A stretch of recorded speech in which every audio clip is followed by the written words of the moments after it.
Good morning, everybody.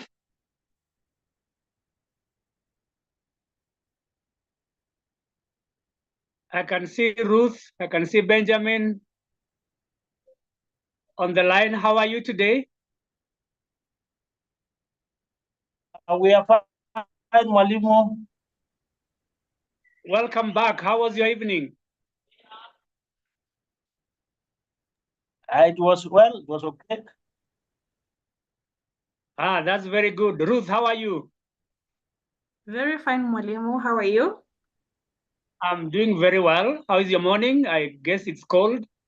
Yeah, it's a bit cold, but we're managing. Yeah, good. I guess you have armed yourself with a cup of coffee. Sure. Yeah, that's good. I want us to start in the interest of time.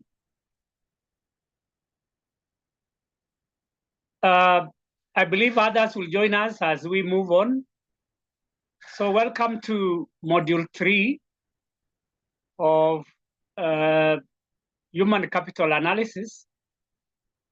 Yesterday, we covered the 2 modules, where Module 1 was the foundation of HCA, and Module 2 was aligning HR to strategic objectives or business objectives. So today, our agenda is very simple. We have 3 main topics between now and midday. And the first topic there is employer branding and employee value proposition. The second one is onboarding effectiveness. If you reverse that, it becomes effectiveness of onboarding. And then the last one towards 12 o'clock will be retention strategies and turnover analysis. I believe that these are concepts that we have heard about before, and that we are going to participate like we did yesterday. It was very impressive.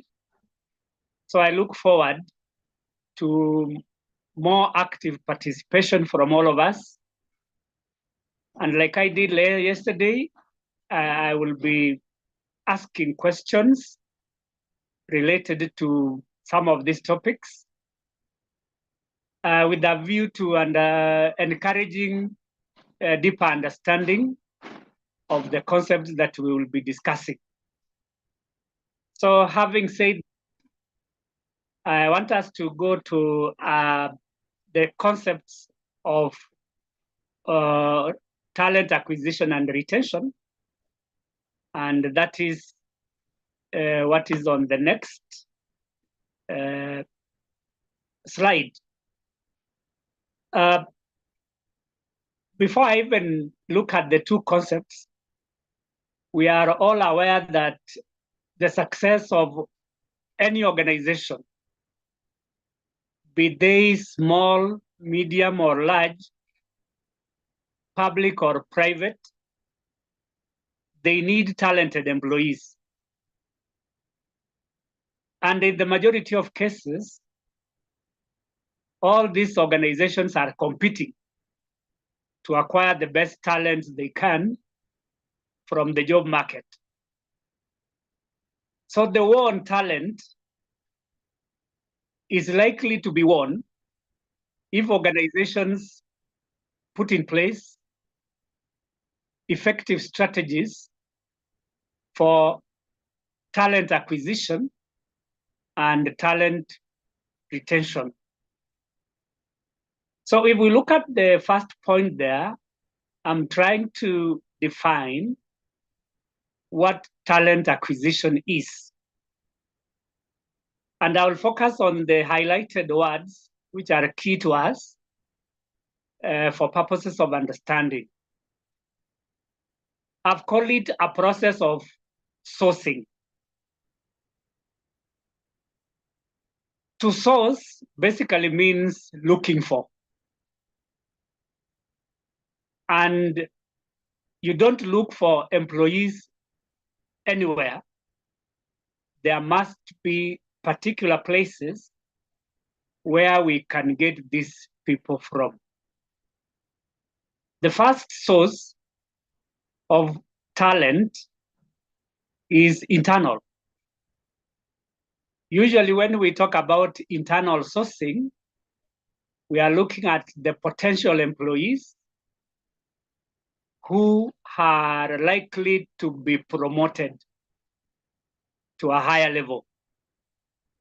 And I said potential employees are those with the right qualifications who can fit higher positions in our organizations. So basically we source employees from within for purposes of promotion. In other cases, we source them for purposes of transfer. So we can do functional transfer or geographical transfer. A functional transfer is when we are moving a person from one department to another. For example, from human resource department to a marketing department, depending on where the employee is qualified in.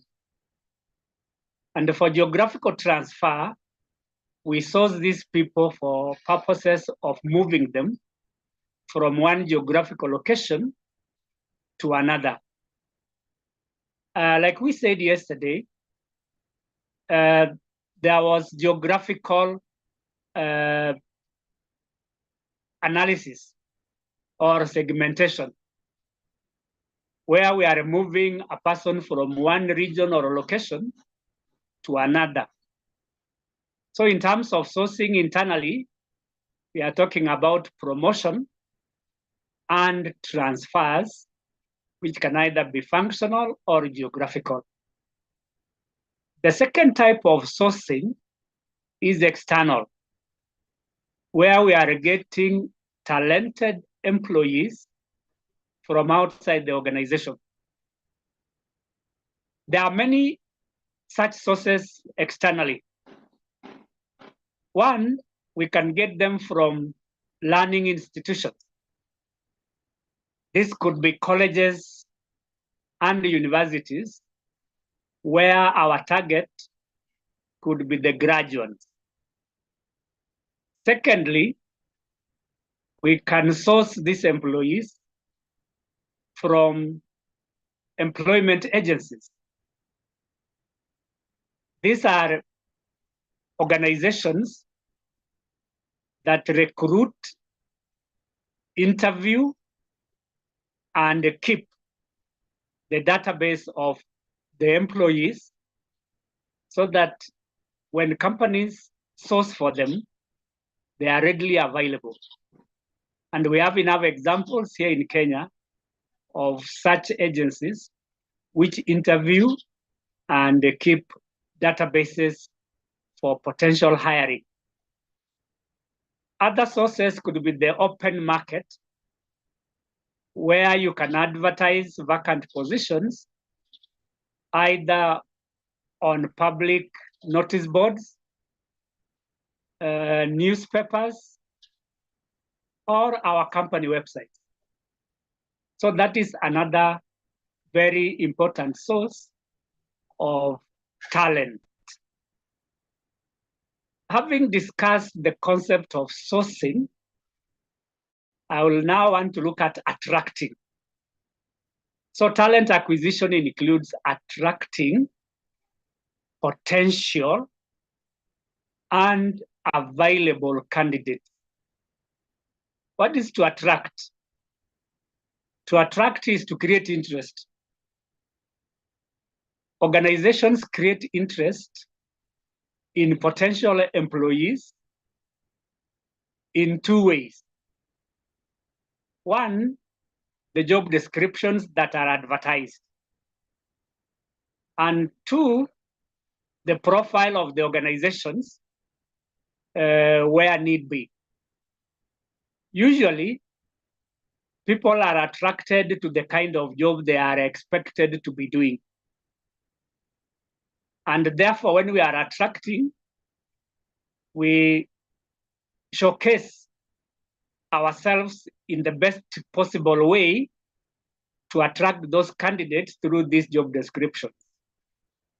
So a job description should be attractive to the candidates, especially on the parts of the duties, responsibilities, and also the pay package. So people are attracted to the jobs if they are challenging enough. They are attracted to the pay if it is attractive or if it is competitive. And they are also attracted because of the profile of the organization.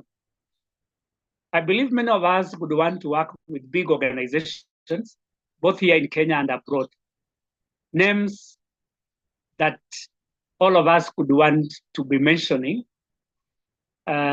Locally, we have enough examples either in the banking industry, in the telecommunication industry, or in the food industry, or any other, even hospitals. That is where we could be attracted to organizations with a name.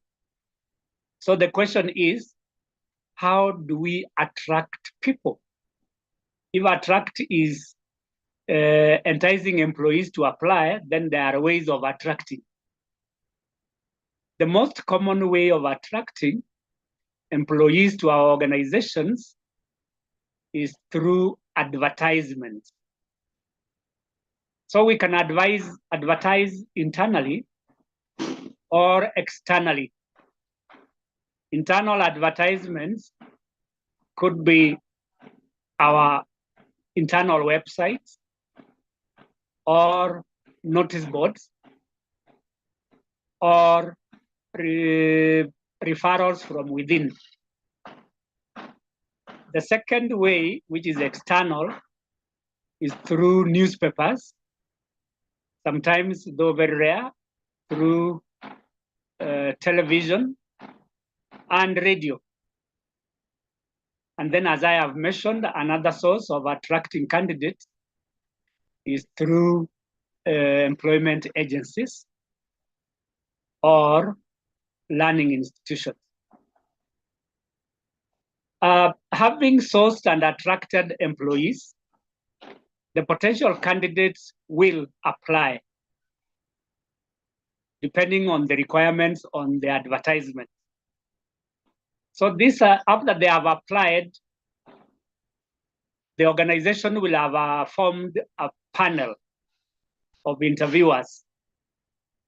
So the potential candidates are shortlisted and then invited to attend a job interview.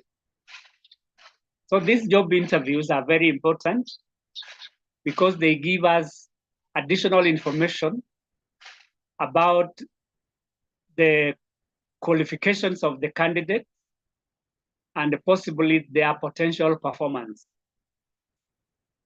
There are many ways of interviewing people.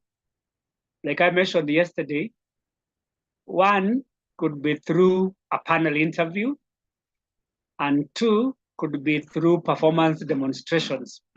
If I may use my second example, performance demonstration is where interviewers ask the candidates to do a certain task so that they can gauge their competence.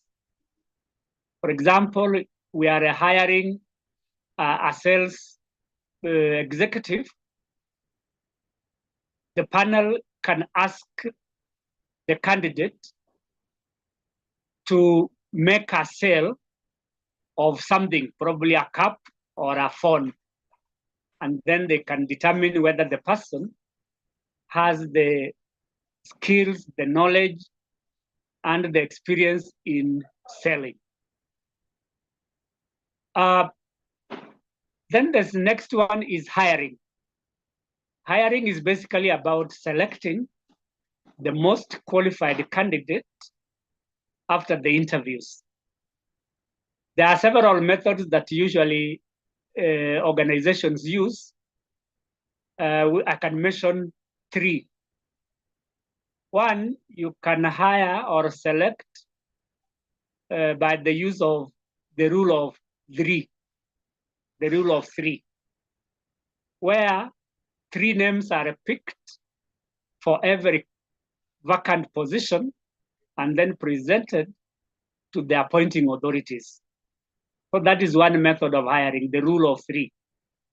3 candidates for every position, and the appointing authority can choose any one name from the 3. The second one is merit rating, where people are hired because of their competences. Those with the highest or the best competence are the ones to be hired. And then number 3 is the ranking method, where all the candidates are ranked in order of their performance from the first to the last. So the first has the highest score and the last has the lowest score, which means that the appointing authority can choose number 1, number 2, and number 3, probably in that order. If number 1 does not accept or is not available, they can move to number 2. And if number 2 is not available, then number 3. And then after number 3, possibly number 4. And after that, if number 4 does not accept, usually the positions are re-advertised. Because the moment you go below number 4, then you are likely to hire poor talent. That is not the best way of acquiring talent. And then the last one is onboarding. I don't want to speak about onboarding in detail because we have a lot to discuss when we are talking about talent acquisition, and it's a whole topic. The second part or concept is talent retention, where I have indicated that it is about preventing those valuable employees from leaving. Who are these valuable employees? We mentioned yesterday in the morning that employees who add value are those with the following characteristics. Number 1, they are skilled, meaning that they have technical competences in their areas of specialization. Number 2, they are knowledgeable. They have the know-why of doing things, as in they can explain how and why they are doing things. Number 3, they have the right attitudes. And I said that there are 3 attitudes that good employees should have, which are positive. 1 is job satisfaction. 2nd is a job involvement. And number 3 is job commitment. So those are the 3 attitudes. And then another characteristic of a valuable employee is the right experience. People with experience are likely to do the job than those that cannot or do not have the experience. So these valuable employees are those with the right skills, the right knowledge, the right experience, and the right attitude. So we want to prevent these people from leaving.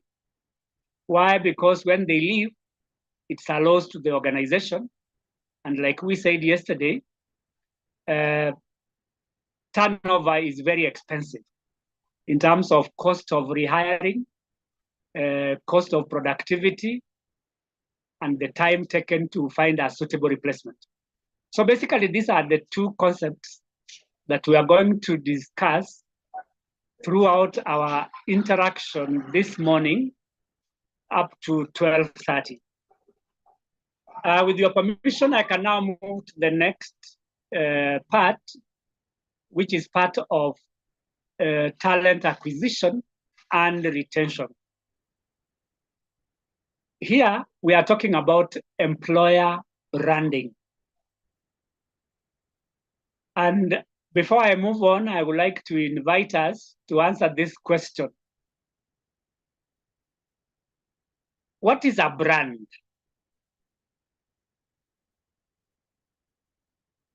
As I've indicated, a brand is a reputation or image of an organization. A reputation. Even at the individual level, we want to have a good name to ourselves. And for us to have a good name, there's a way we can package ourselves so that others can recognize us as good people.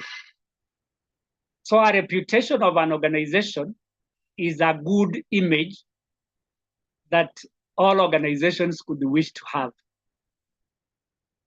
Then I want to ask as a general question, what are the indicators of a reputable organization? Indicators of a reputable organization.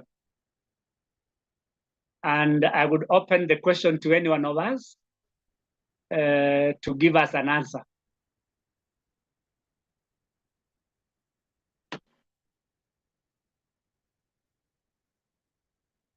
I can see almost all of us are online.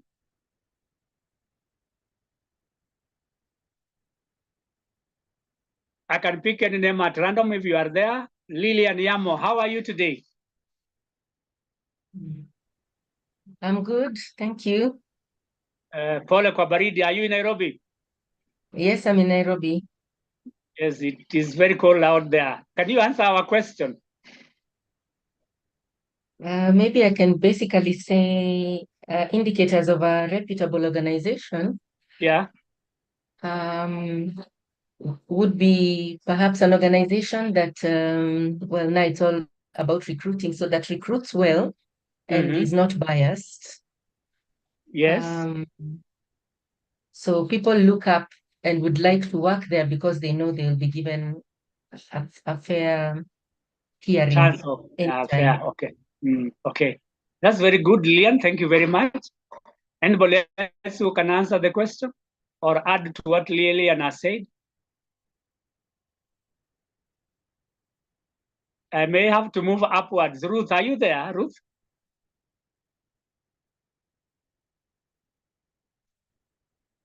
Probably Ruth is not there. Benjamin?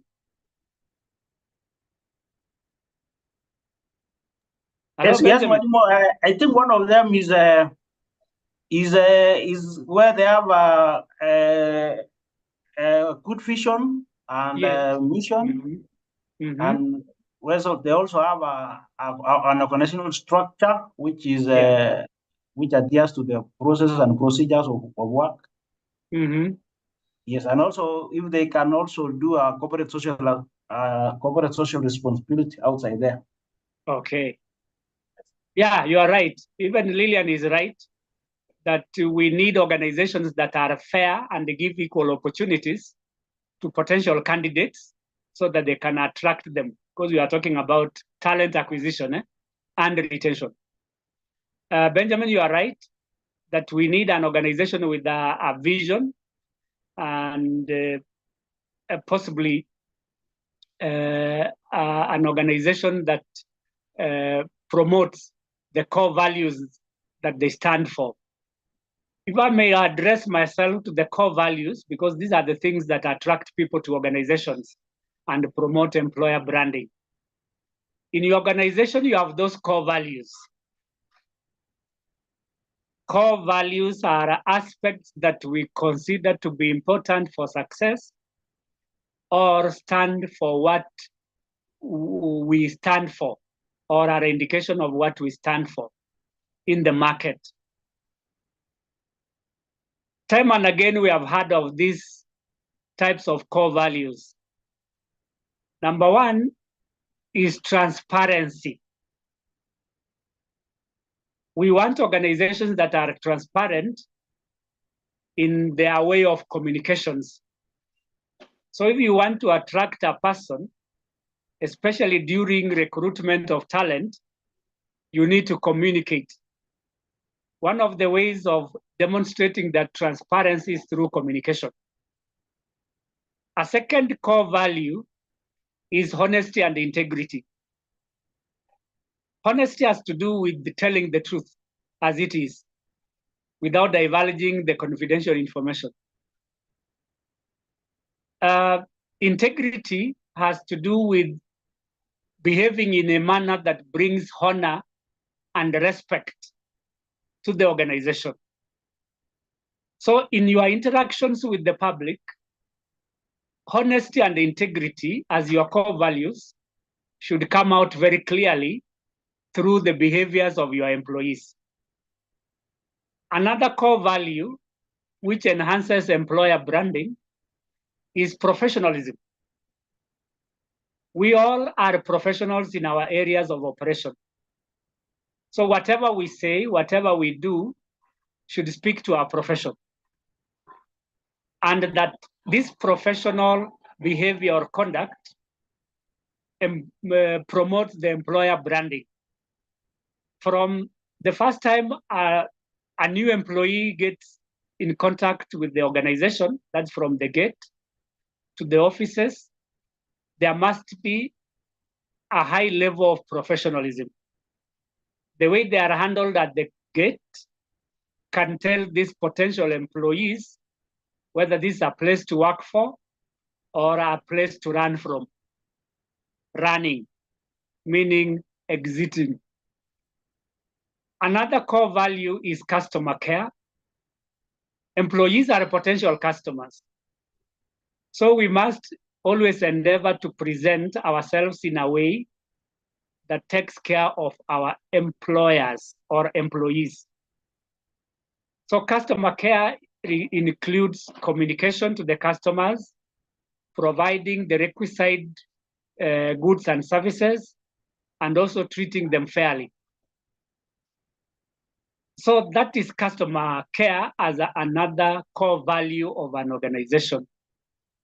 The other core value is innovation. Innovation is one of the promoters of employer branding. Many technology companies encourage innovation.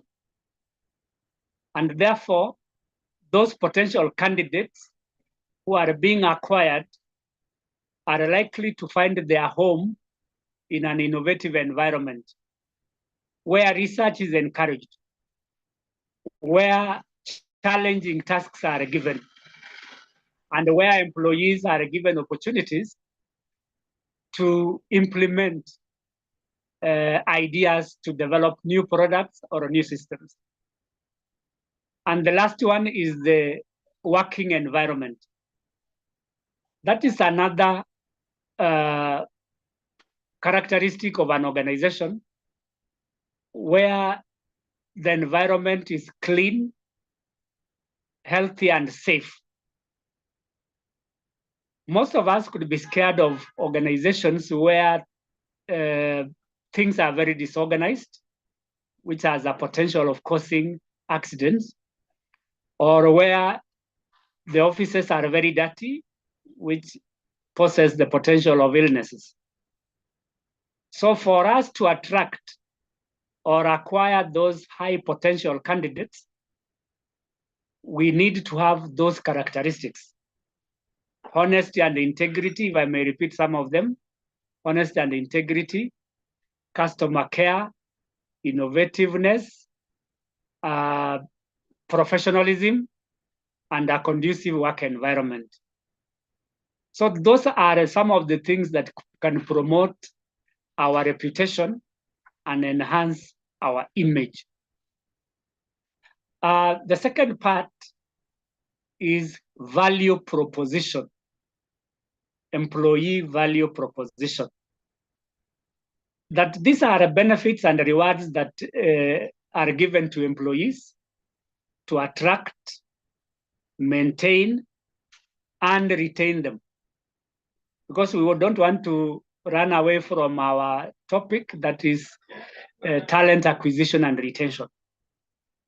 When employees are given these benefits and awards, they are likely to be attracted.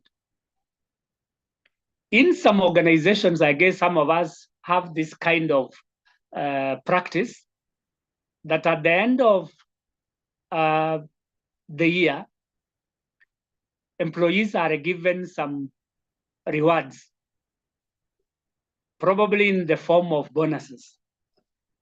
So if you are such an employer, giving bonuses at the end of the year for work well done, this can potentially attract candidates from outside and create an interest in working with the organization.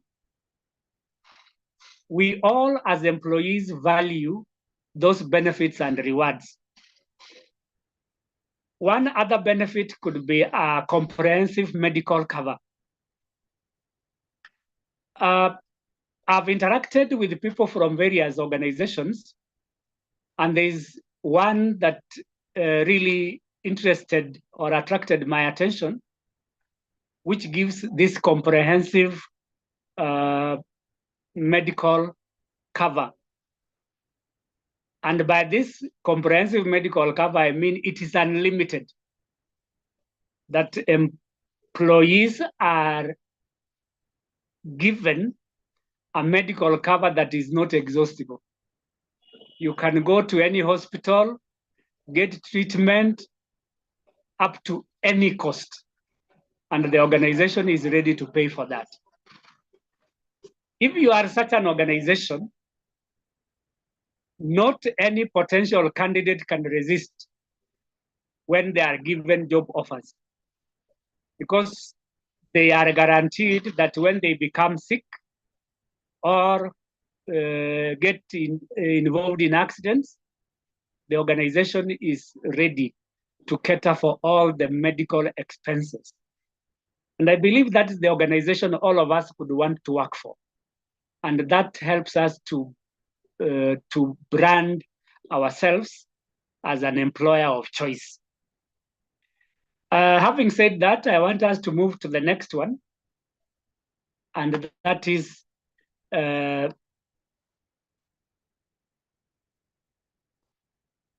company culture. This is another component of employee branding. Culture consists of those shared values, beliefs, and norms, which are behaviors that influence the way people work. I want us to look at the shared values. As I've indicated earlier on, these are things that we consider to be very important for our success. Those are the shared values. Some organizations call them core values, like innovation, transparency, accountability, among others. So if you are an organization that cares about its employees, we should be promoting those values. For example, accountability. That for every action or decision that we make, we must be accountable or responsible. In organizations where people are not accountable, there is always pointing of fingers. Employees point fingers that it wasn't me, I wasn't in, the office had not been opened when these things happened. That means that there is nobody who wants to take responsibility of what happened. There is always a blame game. Without accountability, things are likely to go haywire because damages can happen, embezzlement of funds, corruption, among other vices, where there is no accountability. And there are many other aspects of organizations related to culture or those shared values. The fourth point is career development. as another way of promoting employer branding and employee value proposition. Many of us in this forum are HR managers or officers. And we always look forward to those opportunities for us to advance in the management ladder so that we become senior managers. As they say, the higher you go, the cooler it becomes. When there are such growth opportunities for promotion, particularly, everything becomes cool. You work in a cool office, you get a cool salary, you get cool benefits, you also drive a cool car. And that is why most of us are attracted to organizations that give their employees these growth opportunities. And for us to give an employee career opportunities, we need to do several things. One, offer training programs like I've indicated. Number two is mentorship. And three, developing those career paths, which are a part of human resource planning. Then the other aspect related to employer branding is compensation. This is what we are paid for working in our organizations. And the compensation may range from one, salaries and wages. Number two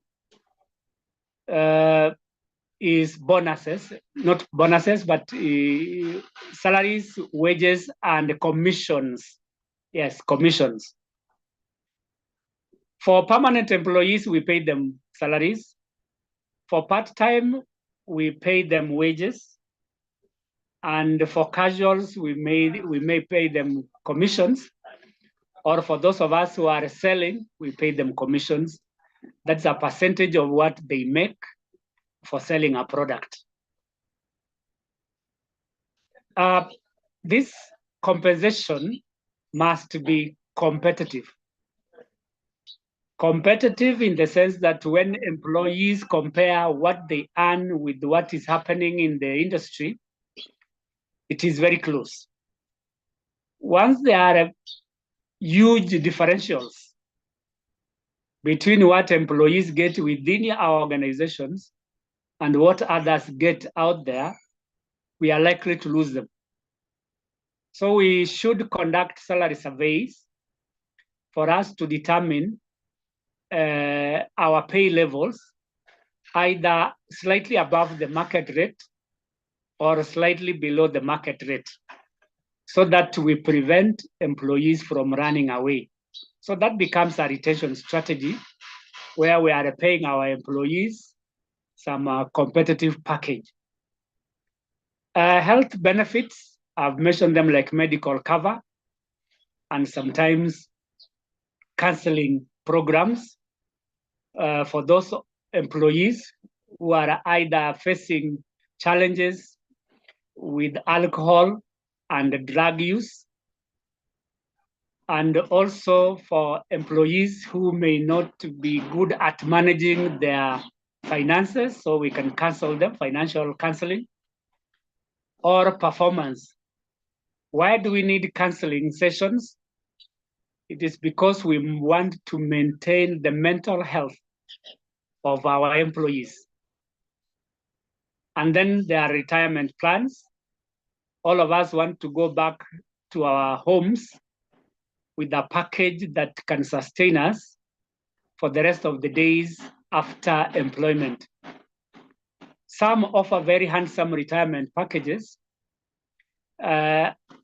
Others train their employees in preparation for retirement. Or others identify business opportunities for their employees. And this go a long way in building an employer brand.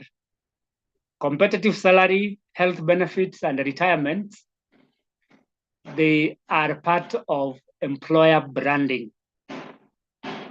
I'm not sure whether there are others who are getting like stock options where you become a part shareholder of your organization.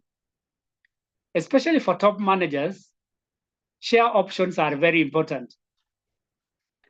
Why? Because if they become shareholders of the organization, then they will do everything possible to ensure that the organization makes profit so that they can get their bonuses.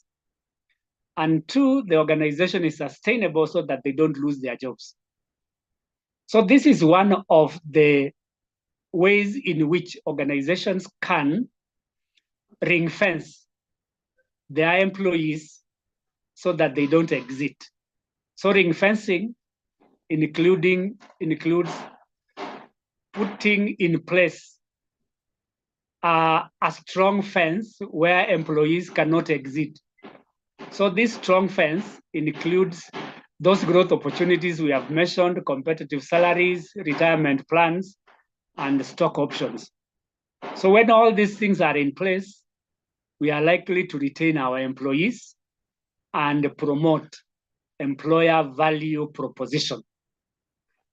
There are others like work-life balance, and I don't want to monopolize this conversation. I want us to respond to flexible working hours, which some of us could call flexi time. And I will invite us to mention probably 3 or 4 ways in which we can implement flexible working hours, 3 or more. Anybody who can start us off?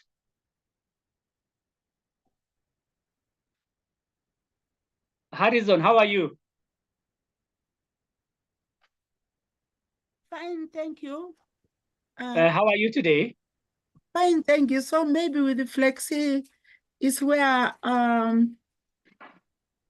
you can be allowed, like you are doing other things like courses, but you make sure you compensate by working extra hours.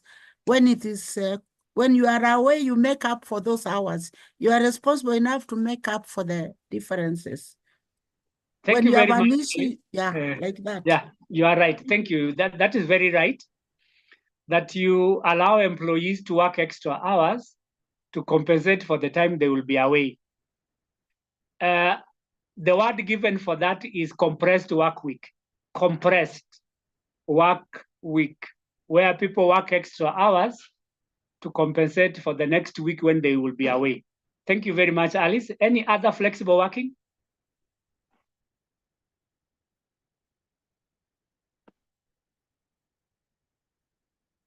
Anybody who can answer that, a way of flexi time?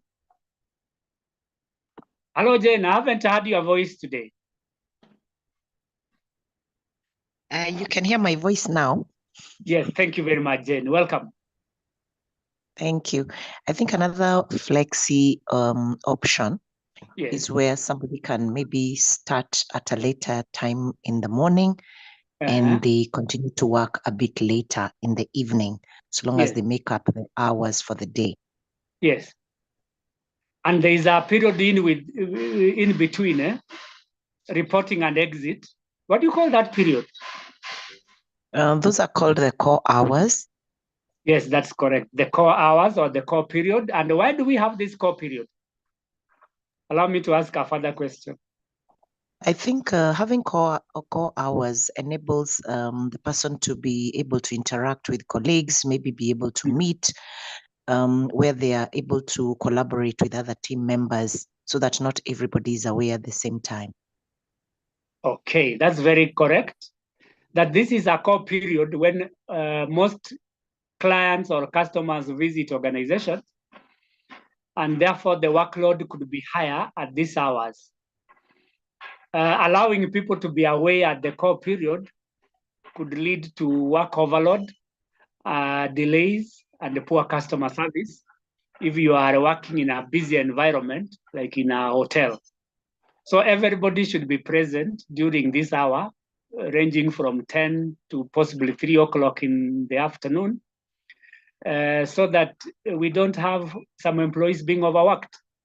So thank you very much, Jane, for that contribution. So we need to create a balance. Why do we need this balance? Because employees also, they need their me time. I'm sure Jane will wish to have that me time. That this is a time where you can do your own personal things. Either relax in your house or do chores, visit friends and relatives, or do a side hustle. I guess Benjamin has a side hustle. Which one is this, Benjamin? Well, Mwalimu, I don't have a side hustle now. Oh, okay, you don't. I don't have. You should be keeping animals so that you can be seeing them over the week. The animals are almost like it's a culture for us. So you must be having an animal. So it is not something that you wish to generate income, but you need to have it like a culture. So I have several of them. So it is a cultural thing for you. Yes, yes. Thank you. Yeah, it is also good to have a side hustle. As they say that if you depend on your employer, you will die a poor person. I'm not scaring anyone here, but if you are getting a good pay, please keep on. And again, some of us have read this book called Poor Dad, Rich Dad. A poor person will always look for employment. He will never get rich. But a rich person will always say, let me take risks and start a business. But that's just a by the way, yeah? Don't take me seriously. So we need to create this work-life balance in order to attract people and retain them. Having those flexible hours enables us to dedicate some time to our organizations, as well as do our personal affairs in the course of the week without compromising our performance. The new concept in town is remote working, where people are working from home. Like what I'm doing here, I am at home and I'm comfortably in my house. And yes, I am working. So these remote working options have allowed people to be flexible. And this is beneficial, remote working especially. That one, you don't have to spend much money on the road traveling to your workplace. Two, you don't spend so much time, especially in Nairobi, struggling with the traffic. And three, you can attend to other assignments within your house when you take a break, when you work remotely. And that is very important for many people. And this can be something that can attract potential talent to our organizations. Parental leave is very common, especially for all of us. For the ladies, I'm sure you are given the mandatory 3 months leave for maternity. And for the gentlemen like Benjamin and others, they are given paternal leave, which many of us don't use constructively, unfortunately. The other aspect that can attract people to an organization is CSR. And I think Benjamin mentioned it, that organizations can engage in CSR activities so that they can attract their employees. I don't want to go to the specifics there, like community involvement and environmental initiatives like tree planting or cleaning exercises. I want us to answer this question, which I've asked. How can organizations be socially responsible to their employees? If we can take a minute or two to answer that question, I'll be happy. How organizations can be socially responsible to their employees?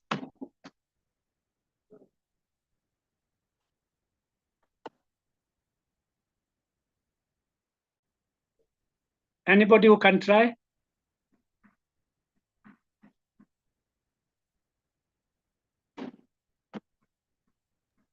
Hello?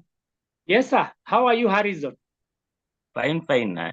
I think the company can have aspects of having maybe extending medical cover to the dependents of an employee. Yes, extending medical cover. Yeah, I agree with you that you are responsible for the health of your employees. And like we said yesterday, we said that there are various types of human capital, one of which is health capital. The health of the employee is very important because a healthy worker is a productive worker. So when you give these medical schemes to your employees, you are telling them that you really are responsible for their health and well-being so that they can be productive. Thank you very much, Harrison. Any other reaction? Ruth Karaoke, how are you? I am fine, thank you, Mwalimu. How are you today? I'm okay, thank you. Karibu sana. And maybe What how is your reaction? Sorry? What's your reaction to the question?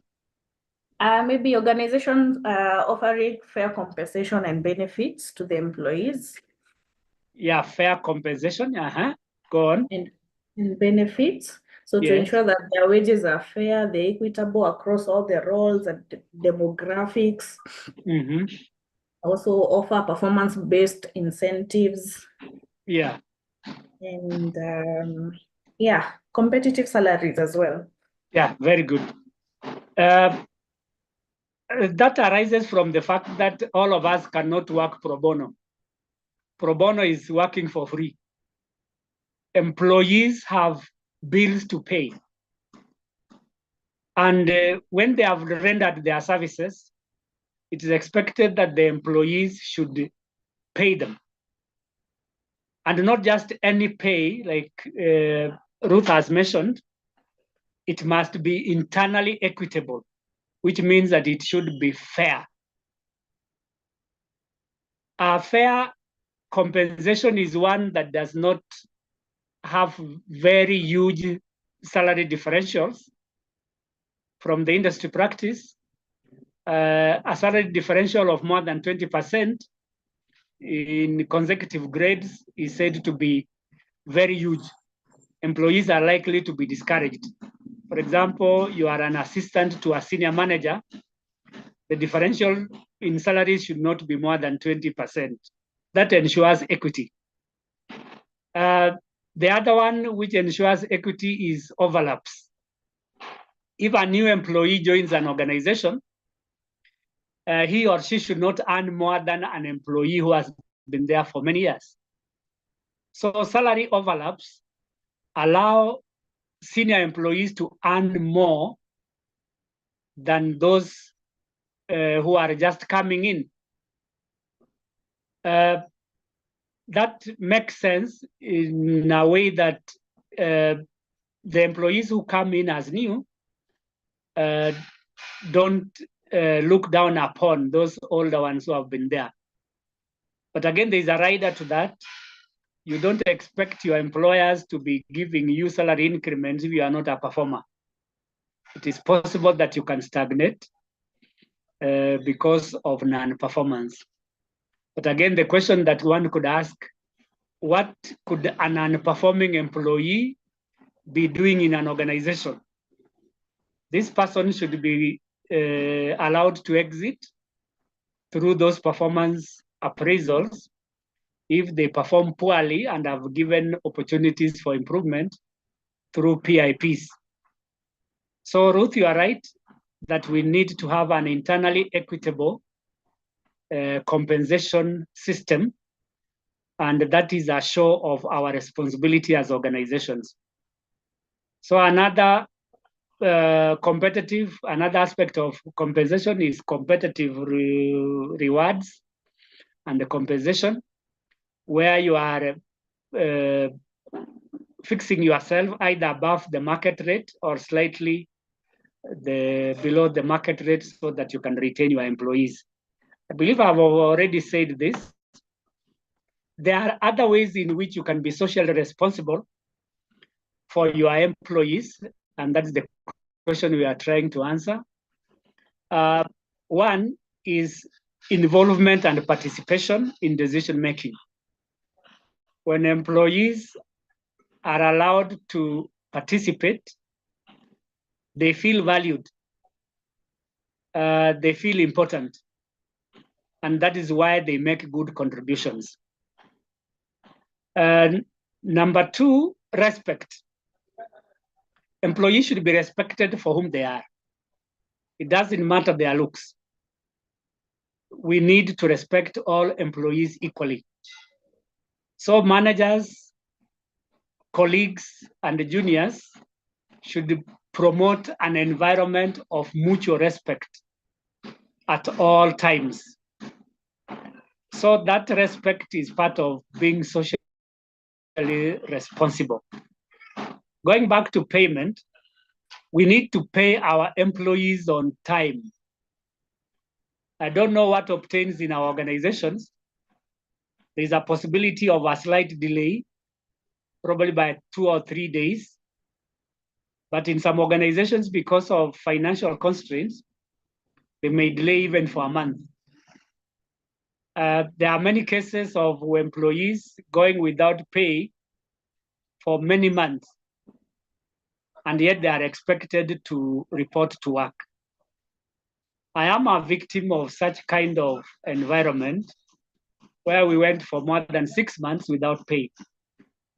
That is not a socially responsible employer. And that is not a way of promoting your corporate brand, because we are here to promote that employer brand and employee value proposition. It is not a show of social responsibility when salaries are delayed. If for any reason there is a possibility of a salary delay, it is our responsibility as managers to communicate. Let the employees know that there will be a delay so that they don't expect payment on the usual days. I want us to move to the next slide, which is a continuation of what we have. And this is developing the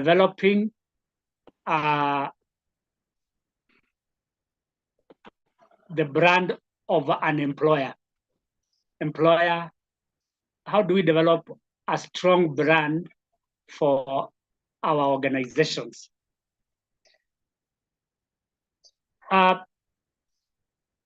There are several ways in which we can do this, and one of which is to define our brand. Our reputation or image is usually defined through our mission, vision, and core values. We have mentioned the three of them, like mission is the purpose of existence. The vision is the aspiration of an organization. Where do they want to be in the next 10 or 15 years or even more? And then the core values, which I have extensively discussed. In order for us to define our brand, we need to ensure consistency of messages across all platforms. I want to address the platforms and touch points as part of the definition of our brand. Platforms are opportunities, tools, or places where we can showcase ourselves as an employer of choice. And these platforms can be one, online platforms, online. Many organizations today have a strong presence online, and that requires creation of websites where they can post important information related to the organization. And this important information could be related to the mission, the vision, core values, and job opportunities that exist. So websites are an important platform where we can create our space and people can see who we are. Another platform is social media. There are various types of social media that we use, not only to showcase our brand, but also to communicate to our customers and potential employees.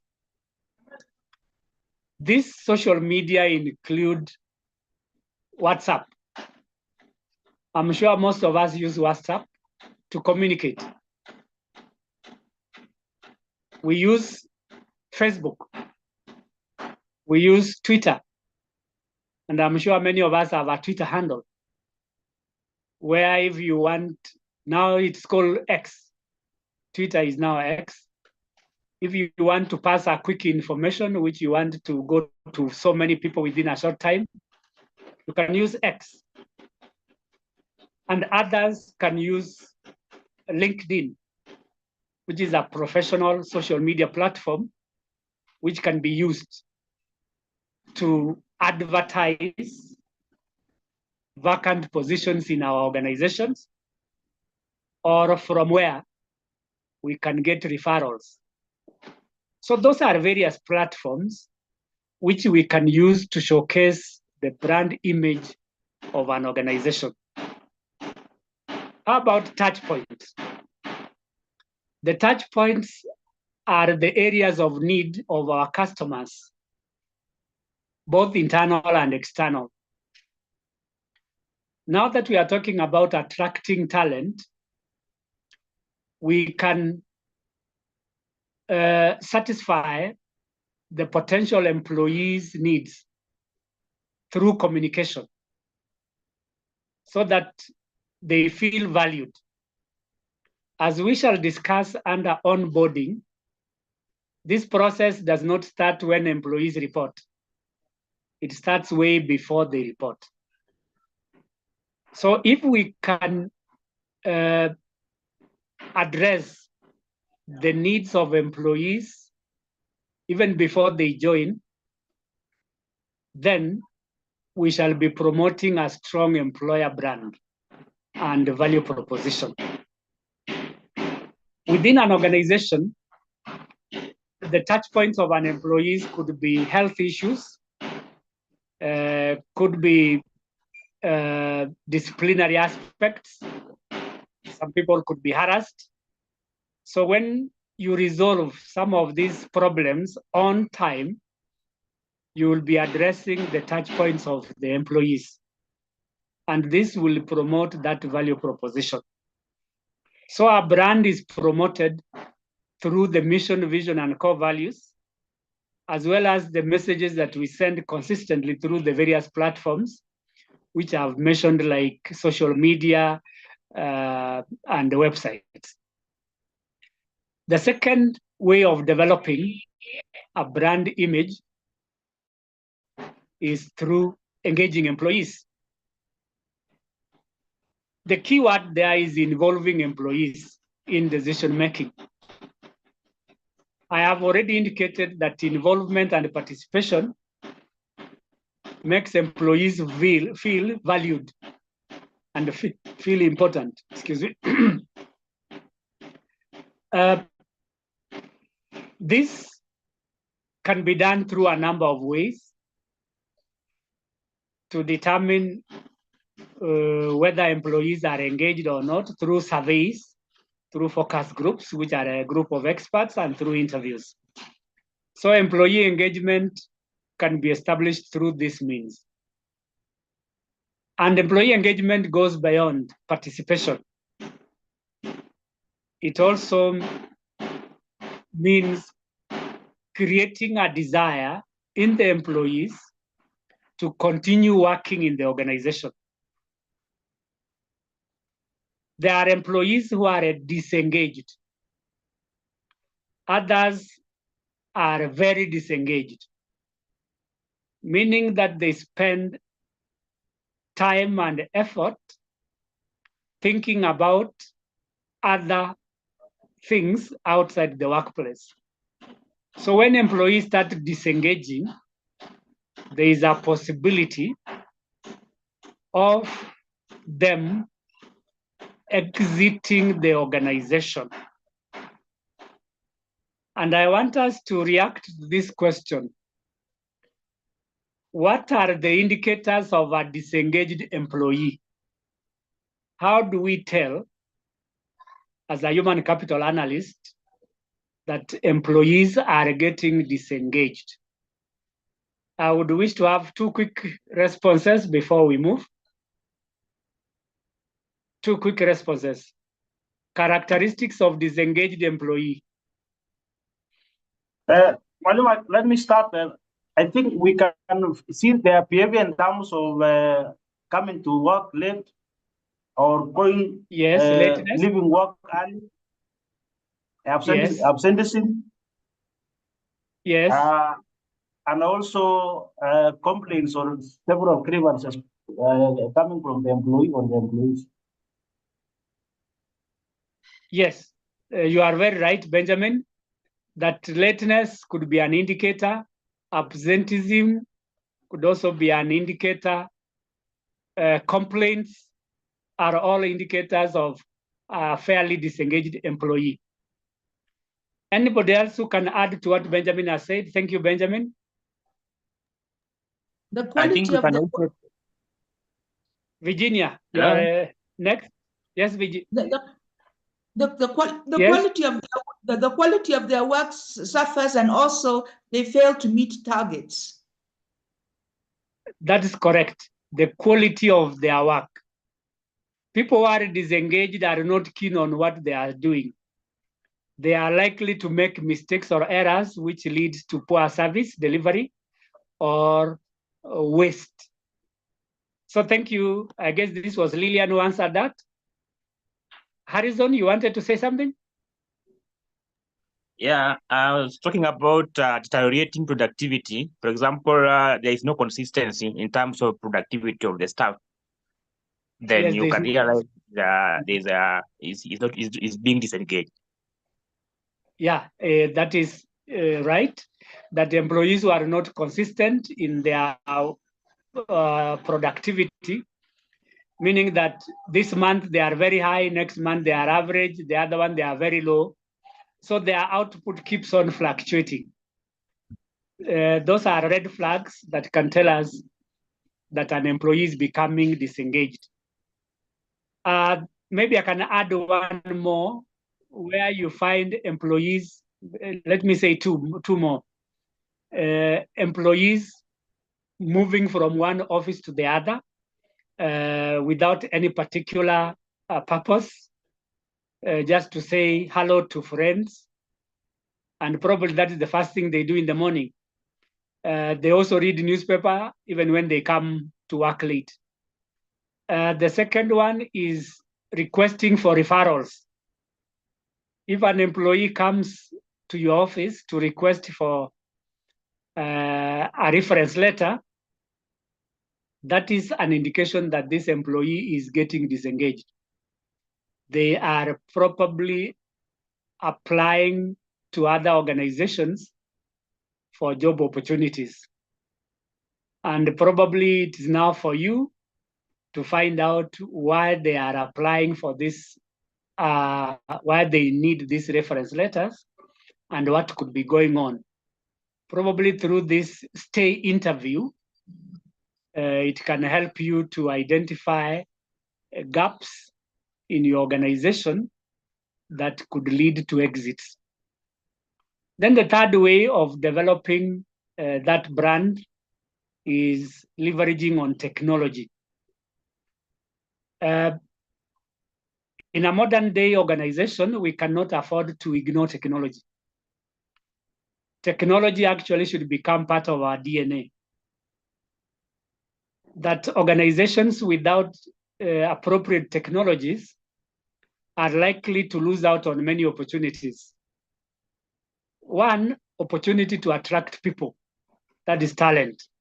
Because through technology, we are able to attract people on our websites and social media. Two, technology is used to conduct performance appraisals, where people can fill appraisal forms online. And this technology can do the calculations and give us output or results on how the employees are doing. So we are saying that to leverage technology means to utilize modern technologies to our best advantage. And some of these technologies include social media, career websites, and survey networks, online surveys, where we can get information at the click of a button. We can use these technologies to advertise positions, to screen candidates online, and in some cases, also offer additional information, especially when we are doing onboarding.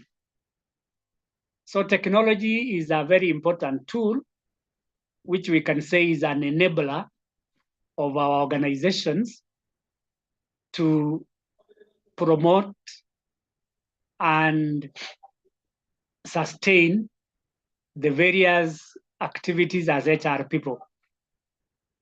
Next is a continuation, which is the last part, how we can promote that employer brand, is to measure and improve. As it were, we need to develop metrics for talent acquisition and retention, particularly where we are saying the employer brand and value proposition. We need to continuously monitor what we have done. If you look at what we have done, the last 6 points, which we started with defining the brand, engaging employees, leveraging on technology, we need to measure how well we are doing in these areas. So that can only be done when we measure our performance in terms of employee engagement, retention rates, and the feedback that we get from our candidates. And the reason for doing this is to ensure that we keep track of what we are doing and also make improvements where possible or where there are gaps. I want us to move to the next one, which is a way of acquiring talent. Talent acquisition is acquired through recruitment and selection.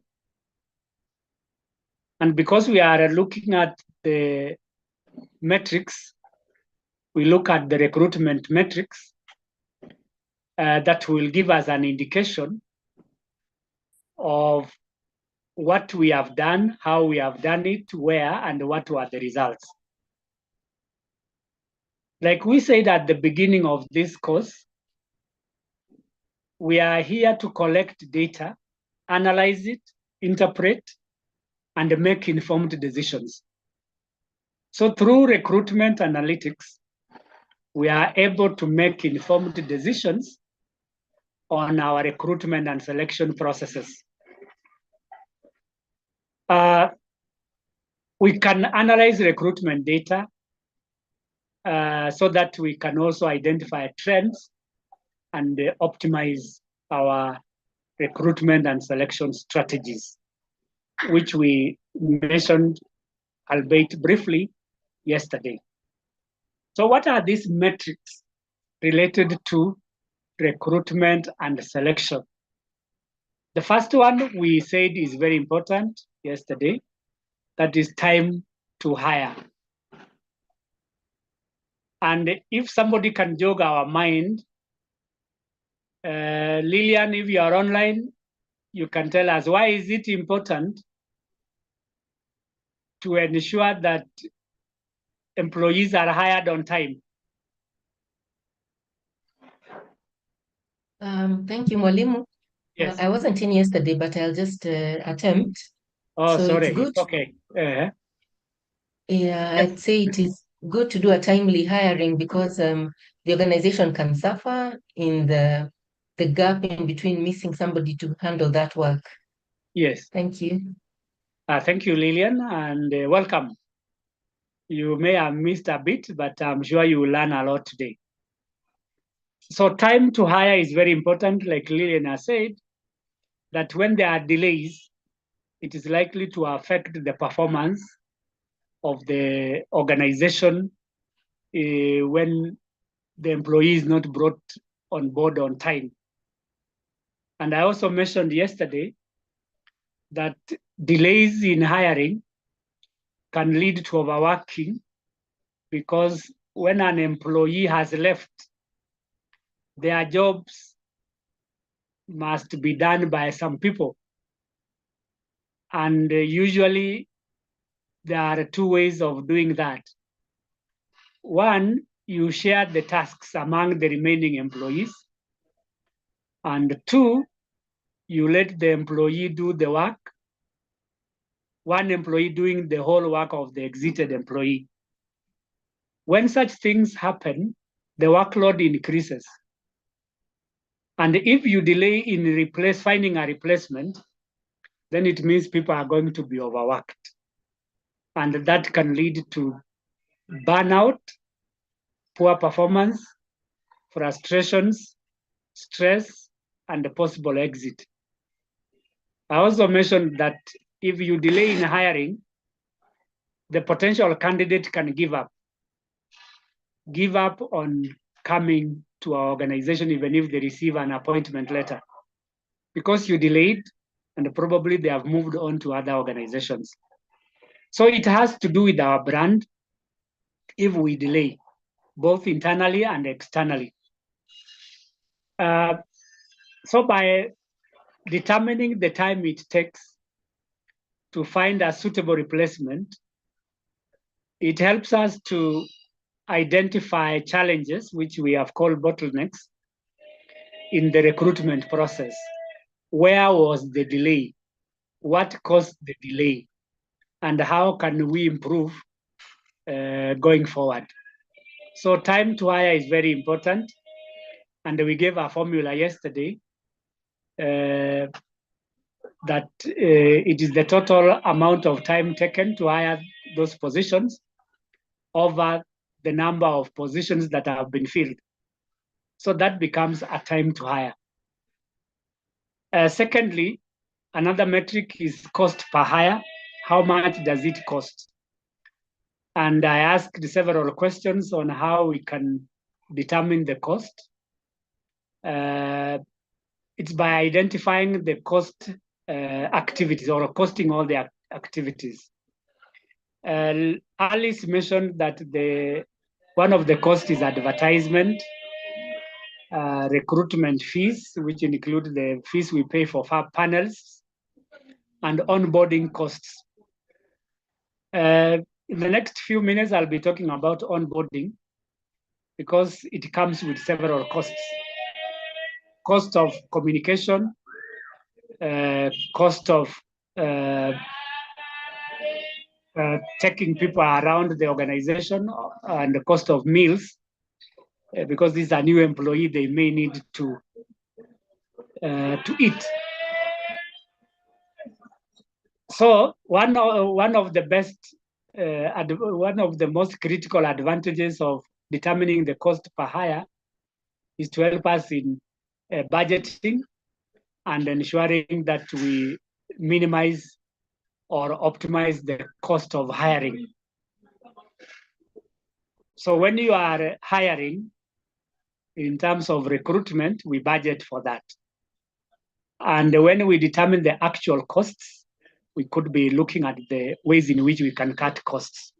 If there are activities that can increase our costs, we eliminate them so that we ensure that we are within our budget.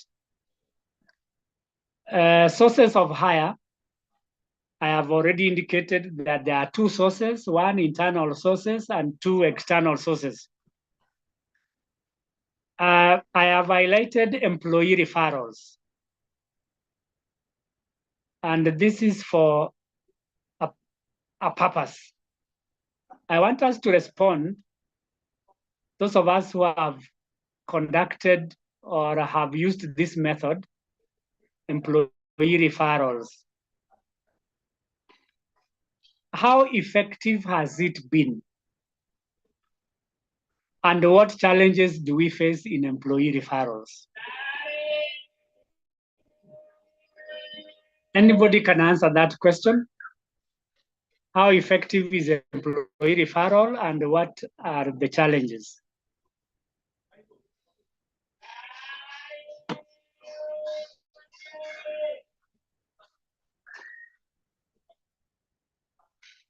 Mapili Evans, how are you? Evans, are you there?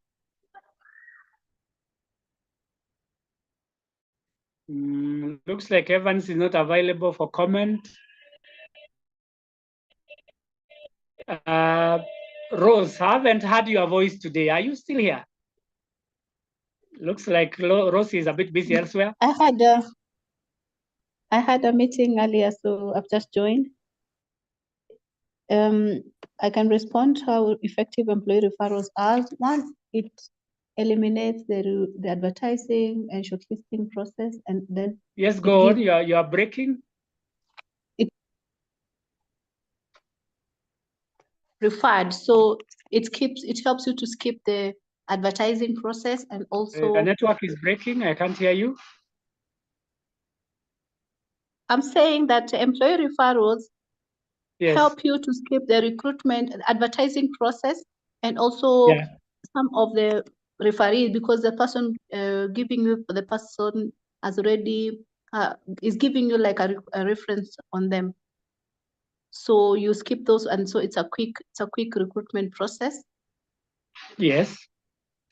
And then the other thing is sometimes it may not, if it doesn't work, maybe it doesn't fit the skills of the person you are looking for. That may be the downfall.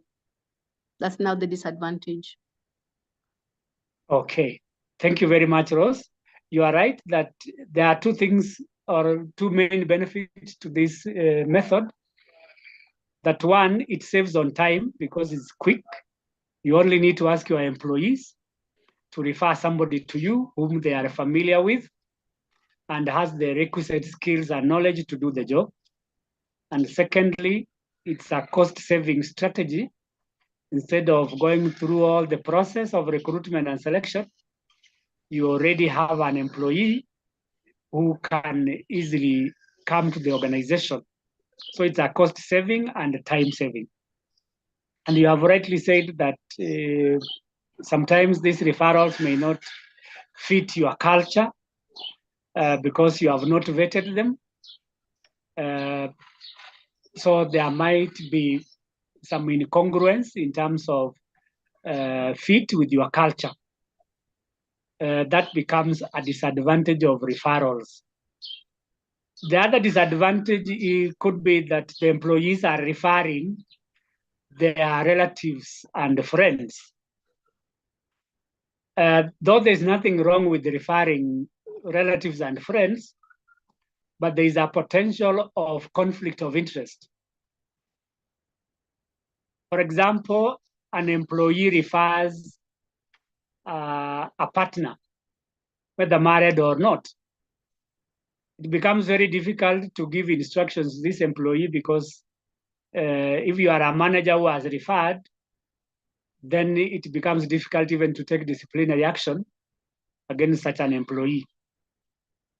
Or because of other interests, you may not be keen on their performance because of what is at stake. So thank you, Rose, for that answer. So we are looking at the sources. All of them have their own merits and demerits.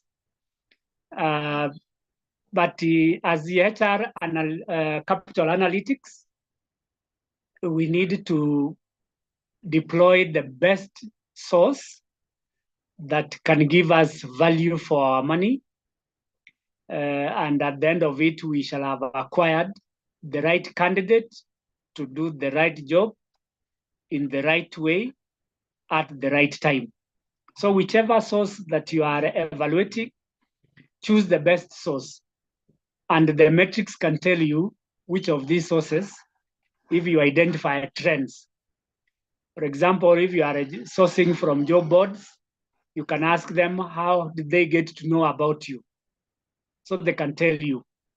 If the majority of the employees are saying they got it through either social media or mainstream media, and this is repeated over time, you could see where the main sources of your candidates come from. So that becomes a source of data on the basis of which we can make decisions on the methods of hiring. Let us move on. The next slide here is basically a continuation of what we have done. Applicant conversion rate. At how fast do we convert applicants into suitable hires? Through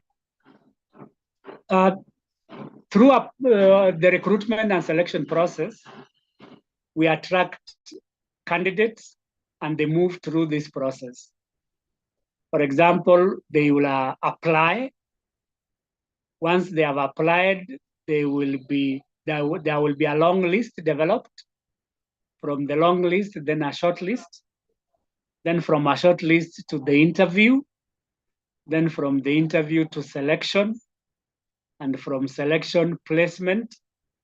And from placement, onboarding. And lastly is probation. At each of these stages, there are candidates who are eliminated.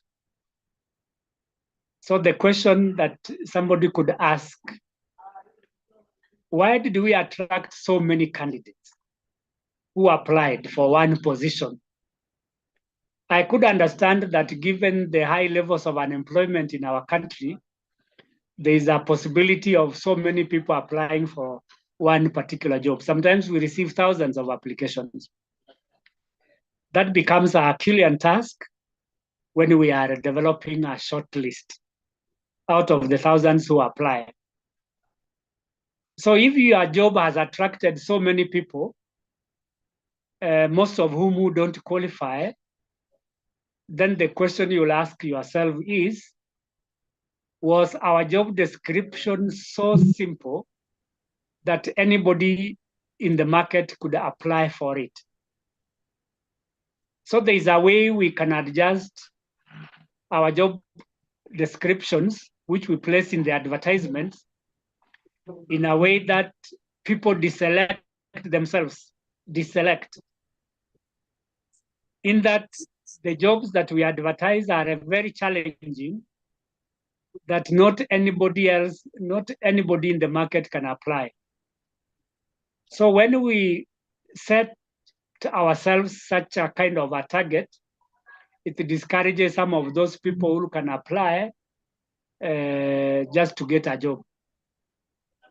Then for shortlisting, how do we arrive at the shortlist from the many applications that we receive?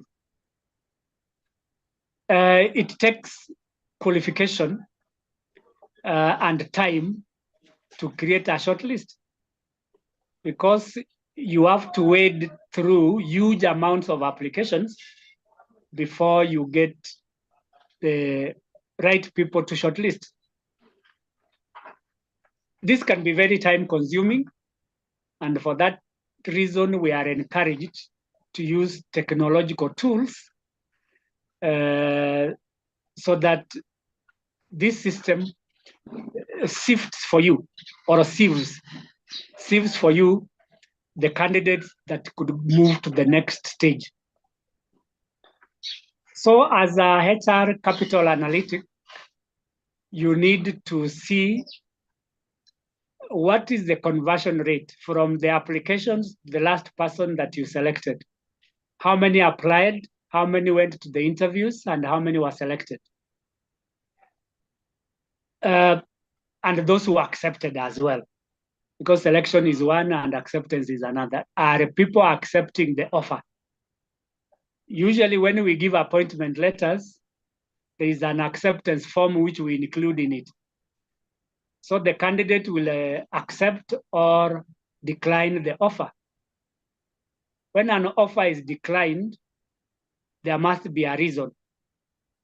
And it can be something within our organization that discouraged the employee from accepting. So we need to look at that as a metric to measure our success in recruitment. The other one is the quality of hire. And we said that the people whom we hire must be the right ones. And the right people are those with the right skills, the right knowledge, the right experience, and the right abilities. These competences help these new employees to perform their tasks. If for any reason we don't get these people who are quality, then even their performance will be affected. And that will also affect the performance of the organization. That will put to question the quality of our recruitment and selection process. It is our responsibility as human capital analysts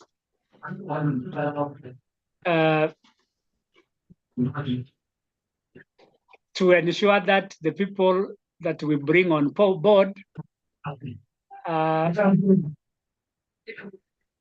those of us with their mics on, please switch them off. Thank you.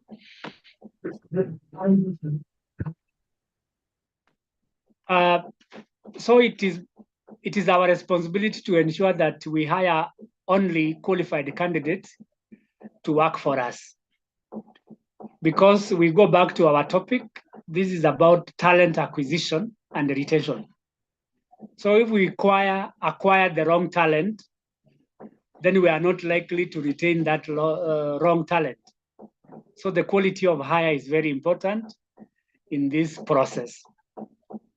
Acceptance rate, I've mentioned that the number of people who accept and those who don't. So if you have very many declines, it means that there must be something wrong, either with the job description or with the kind of package that we are giving them. That is the pay range or a salary range.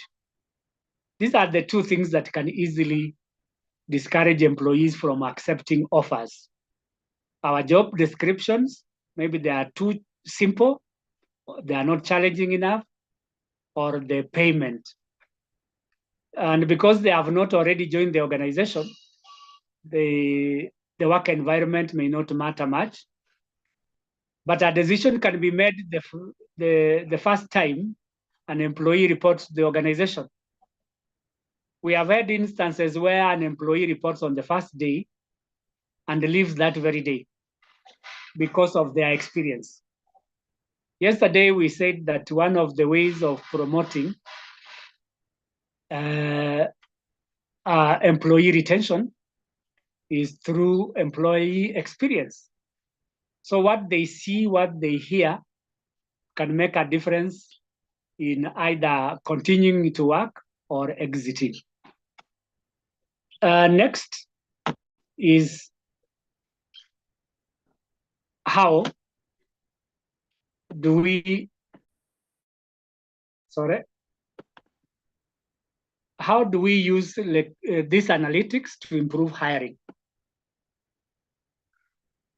There are several ways or the things that we can do in order to improve our hiring process.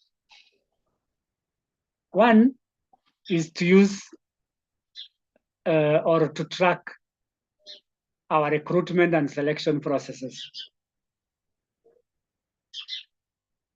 Some organizations use technologies such as applicant tracking systems, which tells us at what stage we got the advertisement in place, how much time it took for people to respond to the advertisement, how many applicants did we receive, how many people were shortlisted, and all that. So this applicant tracking system is key instead of using manual system like I have said before. So as a HCA, that is human capital analyst, you need to identify those strengths and areas of improvement where either there was a higher cost in the recruitment process or a delay, or the quality of our acceptance or a quality of our hiring process. How many people accepted, how many declined. So we need to track recruitment process by analyzing data to identify trends, strengths, and areas of improvement. The other one is benchmarking. Like we said yesterday, benchmarking is a process of comparing ourselves with others in our industry, and not just any other. It must be best of class, where best of class means those high-performing organizations in our industry. So if you are in manufacturing, you compare yourself with the other manufacturers who are doing very well. If you are in telecommunication, you benchmark with others in that industry. You may not get much by comparing yourself with others not in your industry, because whatever environment they are operating in is different, or the tools and equipment they use are different. So we must benchmark with organizations that belong to our industries, be it service industry or manufacturing industry. Service industries are so many, even manufacturing, like motor vehicle assembly companies. I hear that there is a new company that is coming in Naivasha to manufacture vehicles from China.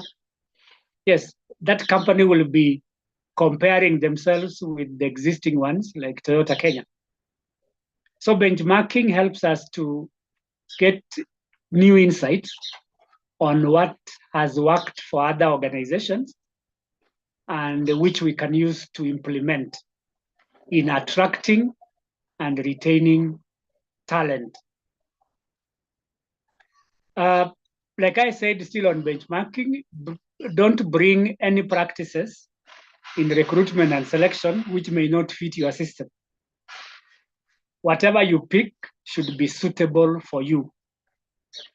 And that is what they call fit for purpose.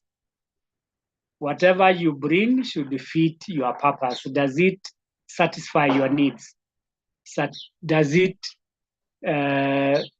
help you to achieve your mission, vision, and goals? The other way of using analytics to improve hiring is through optimizing recruitment channels. I asked a question on some of those methods that we use, like recruitment agencies, job boards, either public or private, mainstream media like newspapers and radio and television, and social media.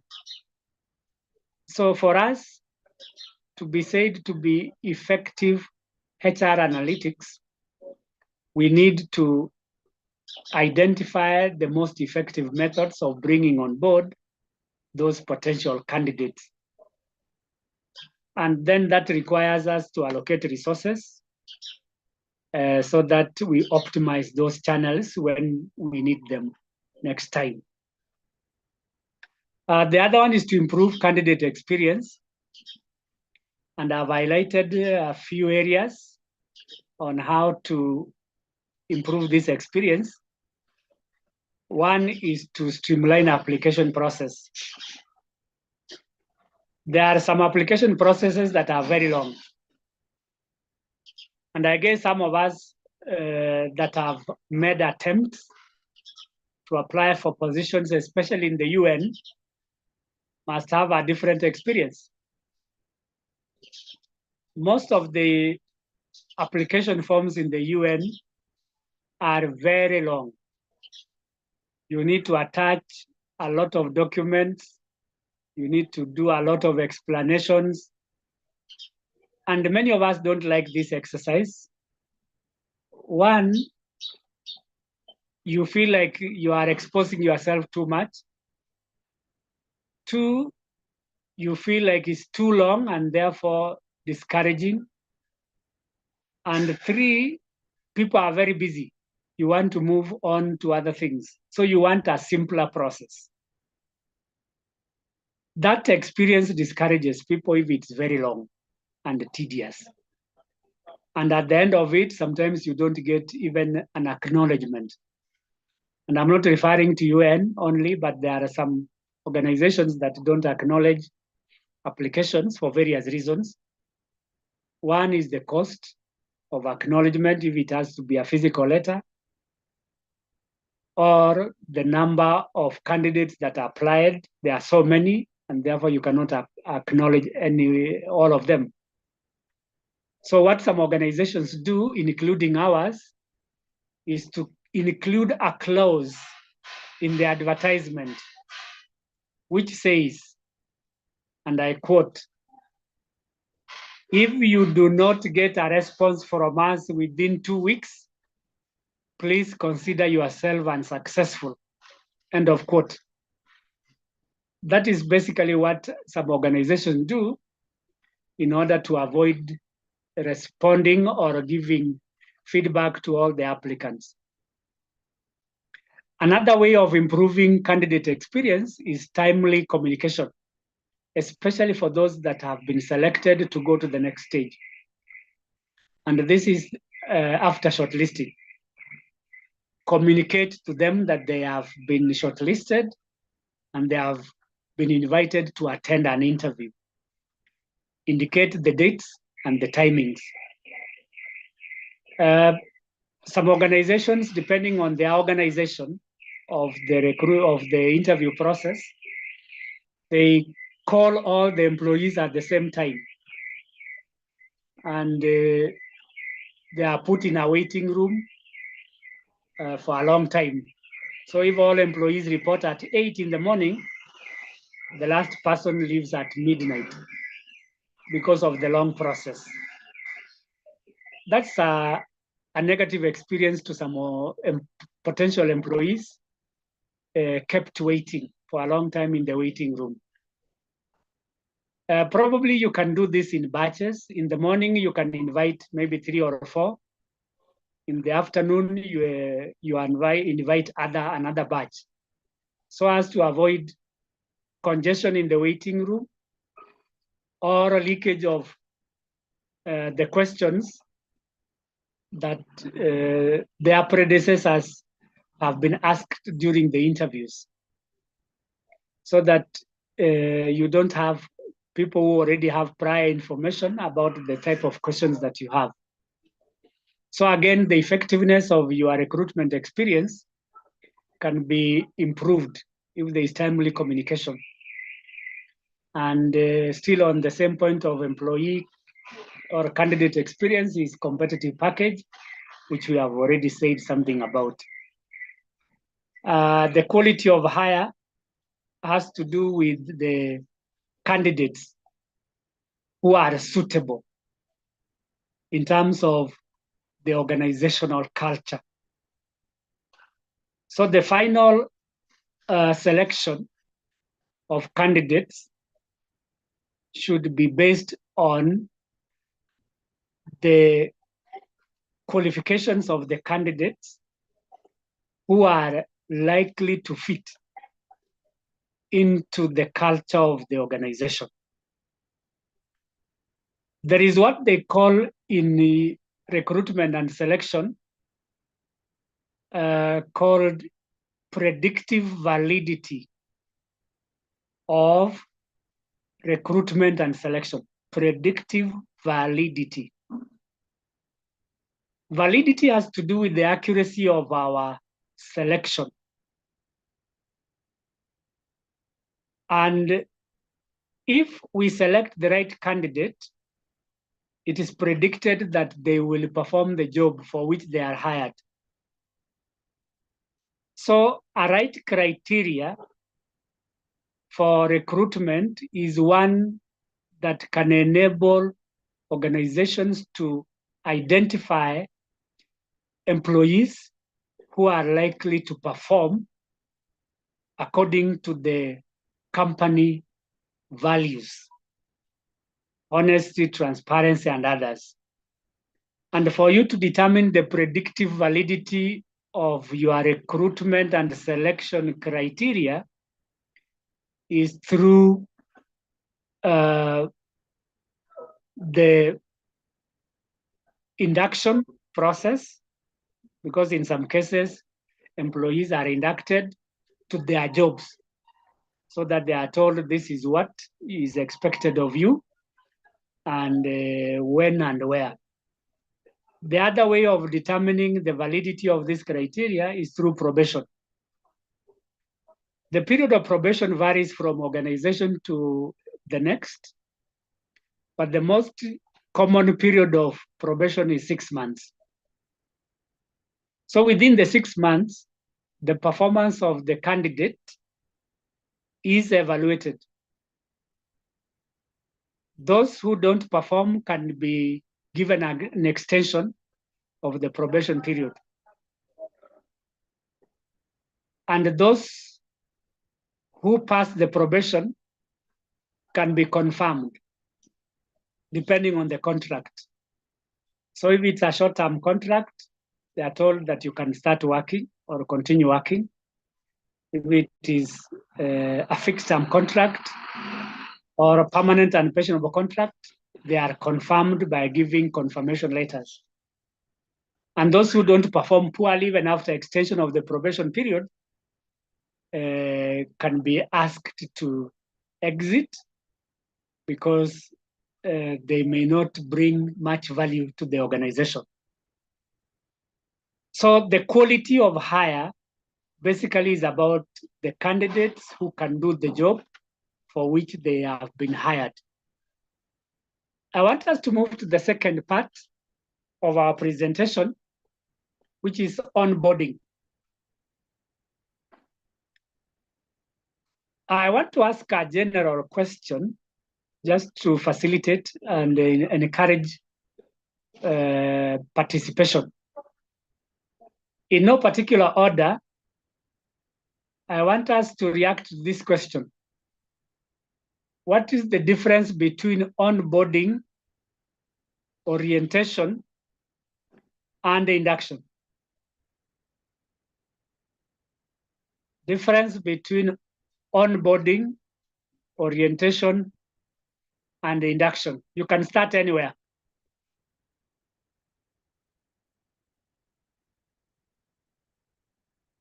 Any volunteer who can start us off?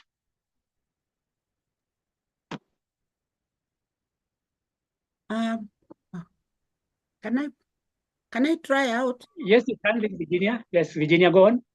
Okay. Virginia. Okay. That is not Virginia. So who is it? Sorry, I can't. Harris? Alice. Alice, eh? Yes, Alice. I can't see it from my end here. Sorry. Alice, how are you? Fine, thank you. Yeah, your contribution, please. an attempt to explain.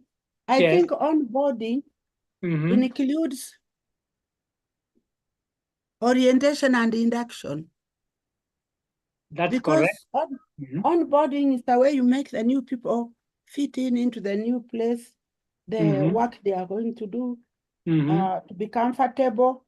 Yes. Orientation, when you take them around, not necessarily only where they are working, but the whole organization, so that they see how we are interrelated.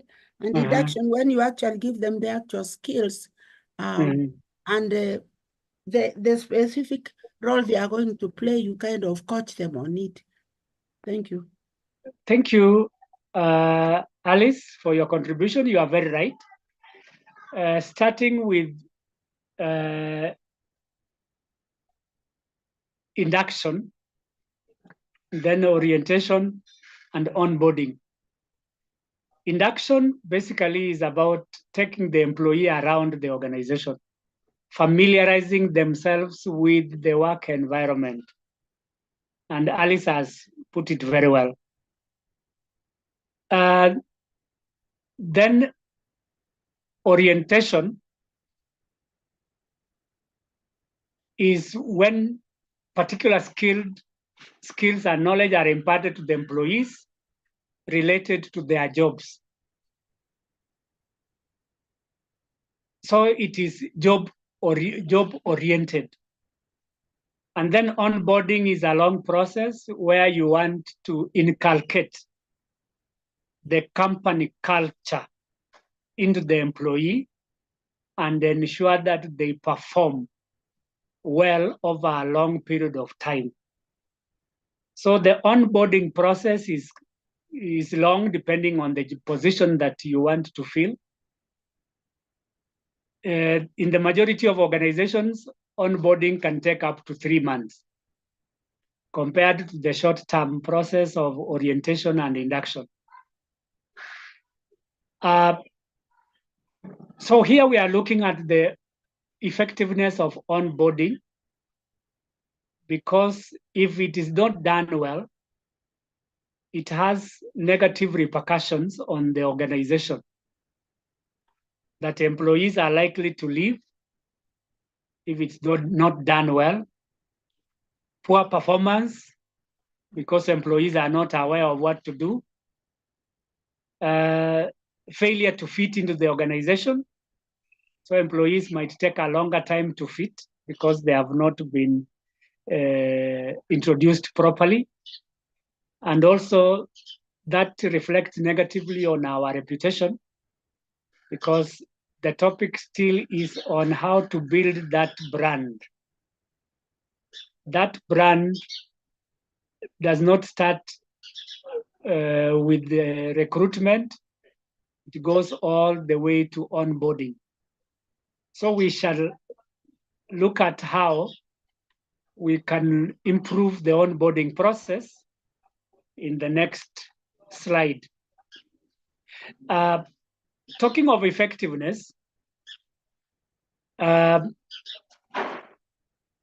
it's about production of the desired results. That the onboarding process should produce the right outcomes. And the right outcomes is where employees feel welcome, valued, and management of their expectations, which can also reduce early attrition. When we talk of early attrition, it means that the employees are leaving before their time of retirement. So through effective onboarding, we achieve those results, and therefore we need to ensure that this process of onboarding is done in the right way, at the right time, and at the right places.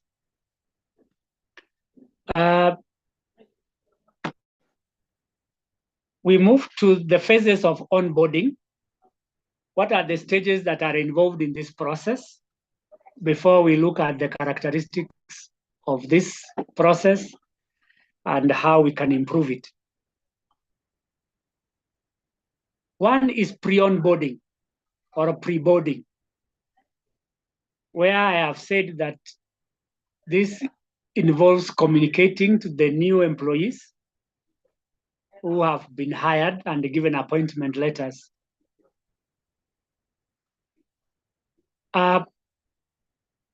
This involves also completing the necessary paperwork which the organization might need. If I may ask a question here, and again, it's a general question for contribution. Why do we need to communicate prior to the employees coming to the organization? Pre-boarding. Why do we need to contact the employees?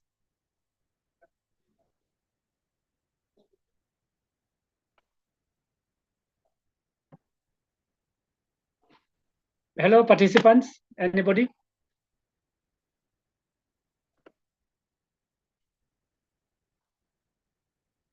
Maybe I can suggest. Yes. It's Lillian. So I'm saying we need to contact them because you might find that they got another engagement and so they're not committing to you, but you're expecting that they're showing up. Yes. That is very true.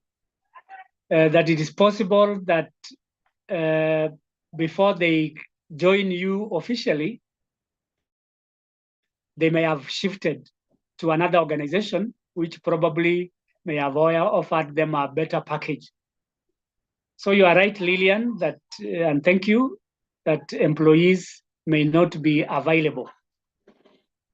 Because at the beginning of the recruitment and the selection process, we are looking at 3 types of employees. Employees who are willing, employees who are ready, and employees who are available. So Lillian has rightly put it that the employee may not be available at the time you expect them to report. And availability here can mean that they can be available right now, or they can be available soon, or available later. Probably their former employee or their current employer has not given them, has not cleared them. So they are waiting to be cleared. Or they have already found another job, and Lillian has said it. So we need to confirm whether these employees are still with us. Any other reason? Maybe another reaction, then we move to the next one.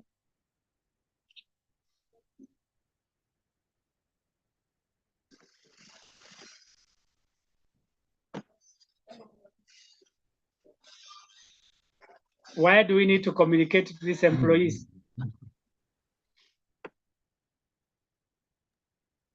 To ensure that this is Virginia, to ensure that that on the reporting date, they come prepared with all the relevant documents and also they understand what is to be expected of them.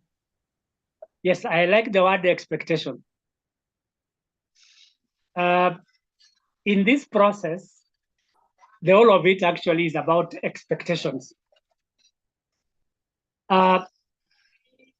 Employers and employees have certain expectations when they engage a new employee in this recruitment and selection process. These expectations can be cleared prior to the employee coming on board. That is pre-boarding.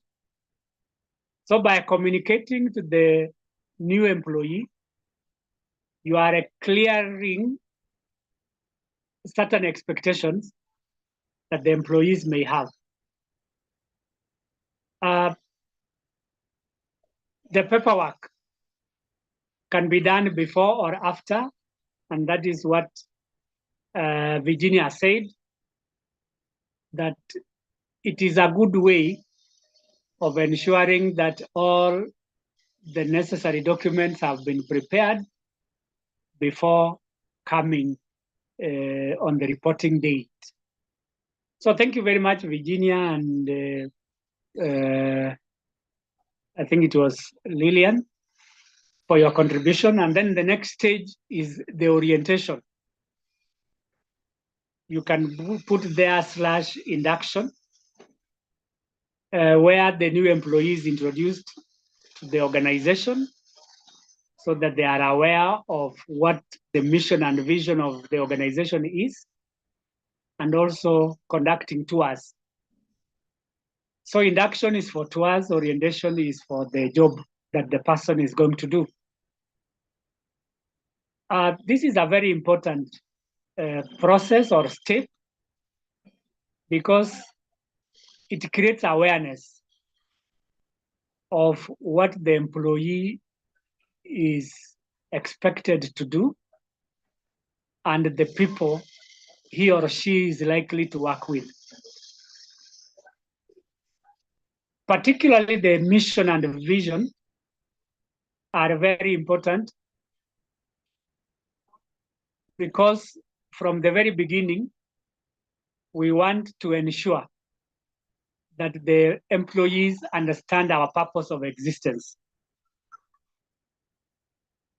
What is it that we are engaged in, or what's our business? In terms of values, these are our core values like innovation, customer care, transparency, honesty, and integrity. We need our employees to internalize this because this is what we stand for. So in orientation and induction, it is very important for the new employees to understand the mission and vision. And then after that, we do training where we provide job-specific training and resources. One of us said that this is what, I think that was Alice. She said that this is more of induction, or rather orientation.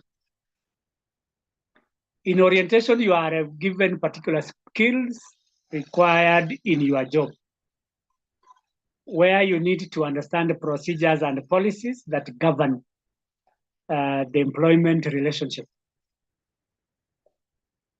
Policies are very key.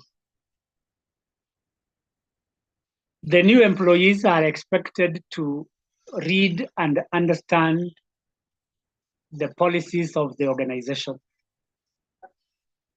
because they have a bearing on their behavior while they start work. There are many policies related to employment relationship, some of which include disciplinary policies, and others fall under the code of conduct, like dress code, that people must dress properly when they report to work. Others could be communication policies, who is supposed to communicate what, where, and how, so that we don't have new employees communicating important company information to strangers. And then procedures. These are the SOPs that we usually follow when performing tasks, like procedures for recruitment, procedures for training, procedures for leave application, procedures for performance appraisals, and even procedures for discipline.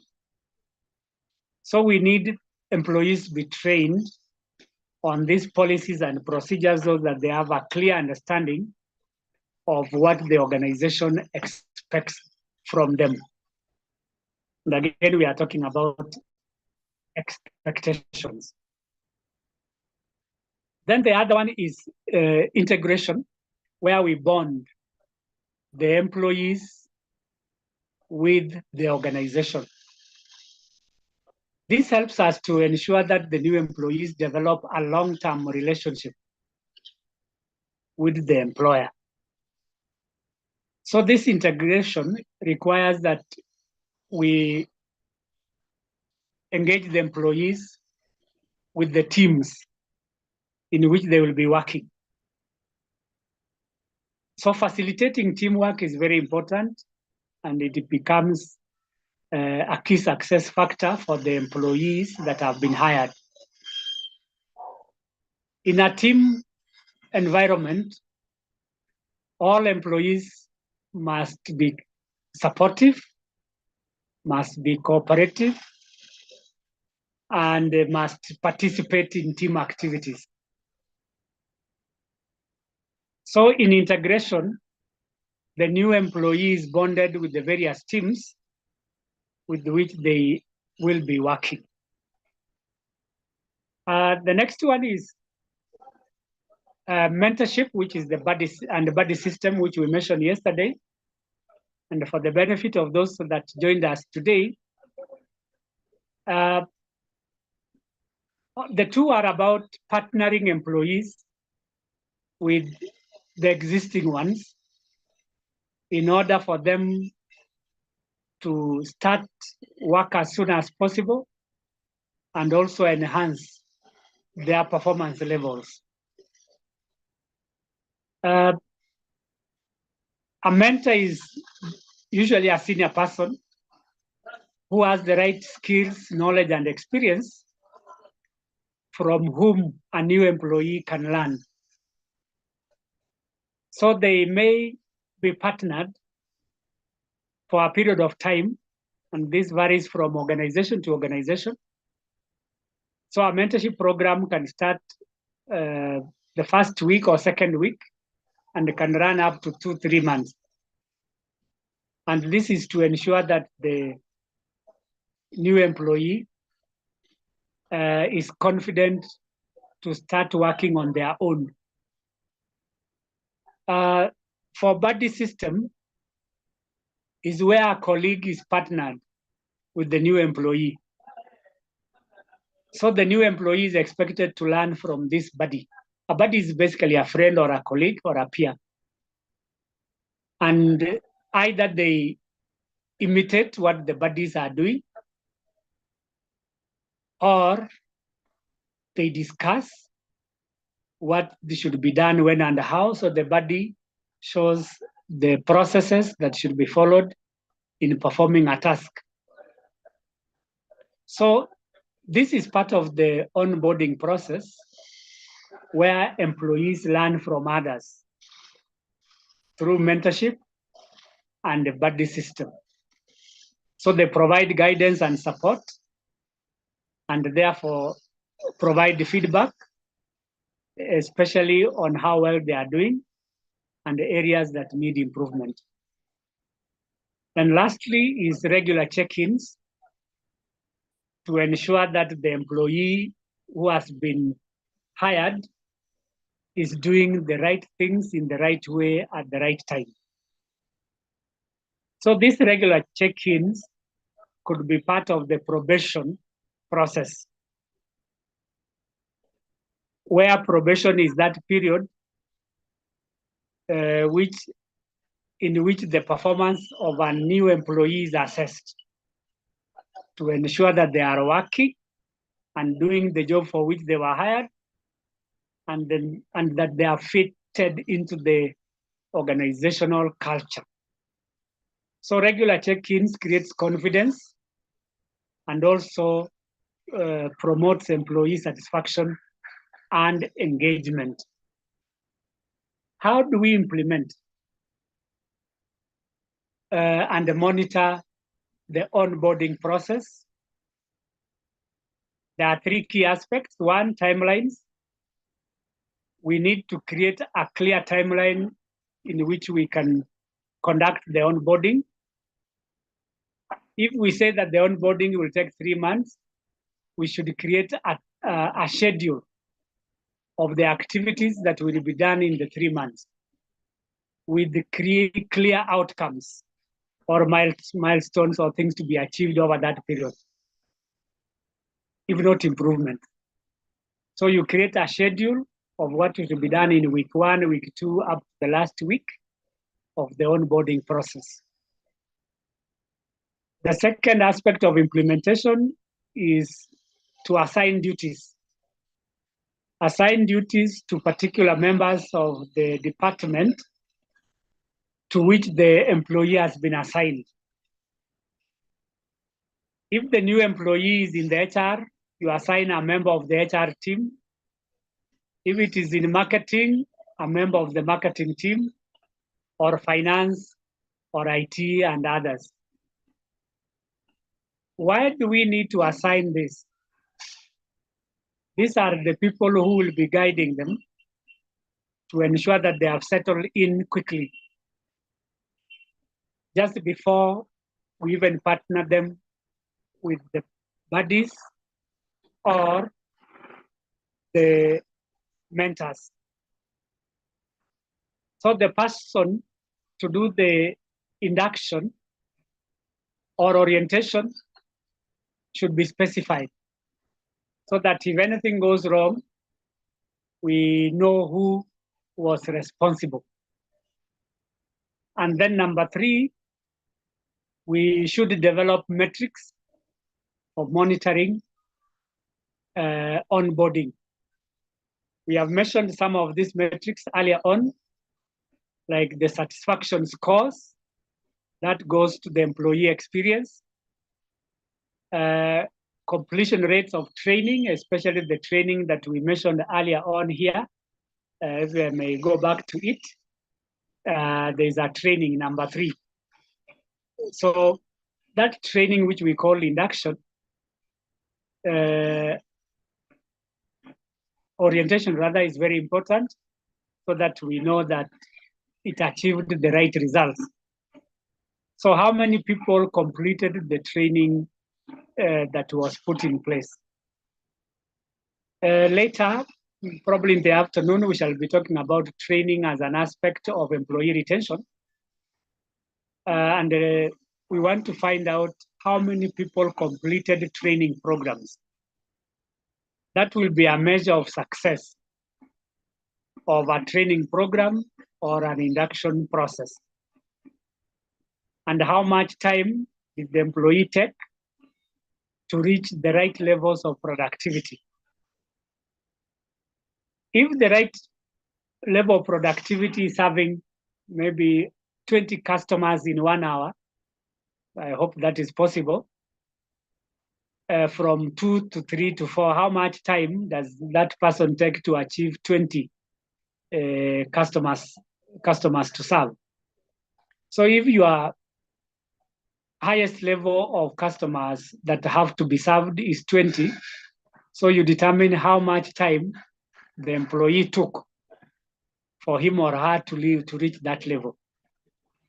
If it takes more time, then probably the onboarding process was defective. And if it takes a shorter time, then the employee onboarding process is effective. And then we also measure the attrition rate. That's the rate at which employees are leaving even after induction. The impression the employees created during induction can create a long-term impact on the employee.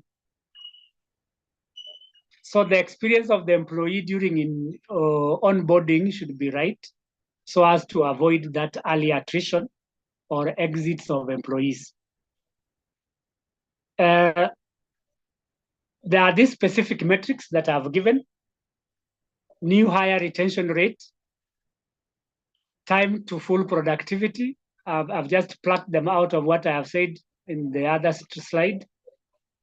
New hire satisfaction scores, and lastly, employee engagement levels. And that speaks to how well they have integrated into the system, and therefore their levels of commitment to the organization. There are a number of challenges that we face during onboarding. One could be information overload. There's a lot of information that starts even before the employee comes, which we call pre-boarding. Induction and orientation, there's quite a lot of information. And this is done within a very short time.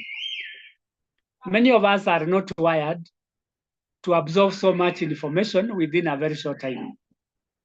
So as we implement the onboarding process, we should give the right amount of information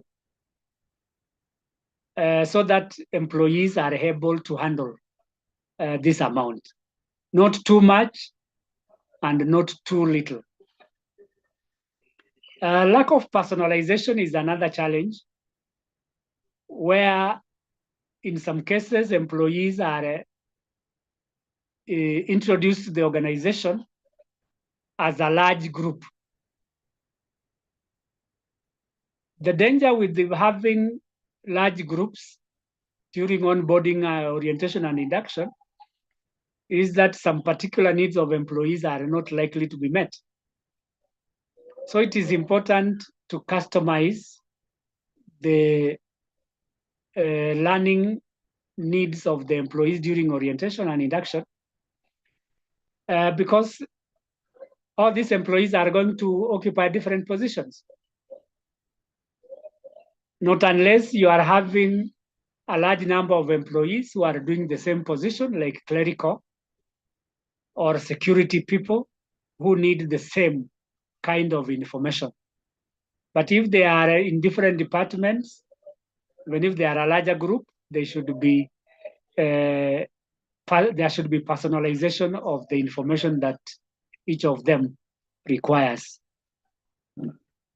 Consistency is key, but sometimes inconsistencies creep into our onboarding process.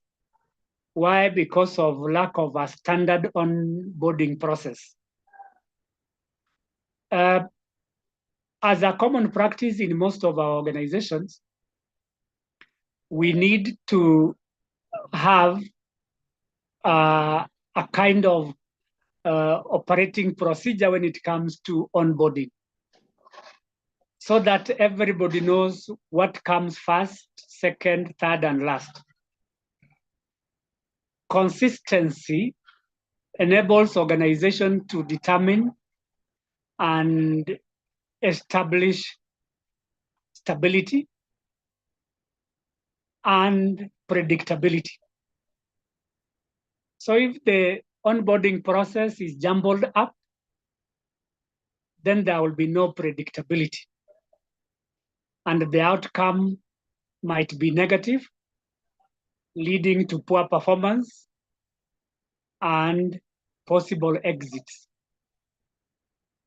The other challenge is where you are onboarding people remotely. Just like in this program, there is a possibility that employees could be engaged in other activities, and therefore they might miss out on some information during onboarding. Secondly, employers might not be so sure whether the employee is listening. So that becomes a challenge when you are doing onboarding from afar, that is using remote onboarding. How do we measure the effectiveness of onboarding? I've given several areas to look for. One is employee feedback, where the new hires can tell us how well the onboarding process was conducted. Secondly is the number of employees who remain in the organization after onboarding. Thirdly is the level of productivity of the new employee. How much time did it take for the employee to reach those performance levels? And then performance metrics for new hires. What is the result like? Before we move to the last part of our presentation this morning, let us look at the best practices in onboarding. Like I indicated in the steps in onboarding, start the process before the first day, which we call pre-boarding. And one of us said that it helps the employee prepare psychologically to join the organization. It also helps us to prepare the necessary documents before the employee reports so that we don't waste time to fill those documents when the employee reports, and that we clear certain expectations before the first date. Secondly, as a best practice, make it interactive and engaging. Just like we have tried to do in this training, we make it interactive. We invite opinions, comments, and suggestions from the new hires. This will help us to identify areas of strength and also enable the new hires to contribute to this onboarding process. And again, by allowing them to participate, this makes them feel valued and therefore enhances the chances of retention. Thirdly, we must foster a sense of belonging and a community. That through onboarding, employees feel like they belong to the organization. And that can only happen if the process is done in the right way. And how do we make employees feel that they belong? One is by making them comfortable on the first day they report. Two is to enable them to integrate into the workplace by enabling them to ask questions and also get feedback on their questions or comments. In that way, they feel like they belong. On the part of community, we are talking about teamwork, where people work together as a team. So to promote teamwork, there is need for cooperation. So when the new employee is being introduced, all the staff cooperate. Two, support, where the employee is stuck in any stage of the onboarding process, the existing employees should support him or her. And lastly, provide continuous support and development opportunities. Even after induction, development opportunities should be availed to them, which include training, promotion, and if possible, delegation, so that the employees can continuously improve on their performance and also prepare them for succession planning. So having said that, we moved to the last part of our presentation this morning, and this has to do with the retention strategies and the turnover analysis.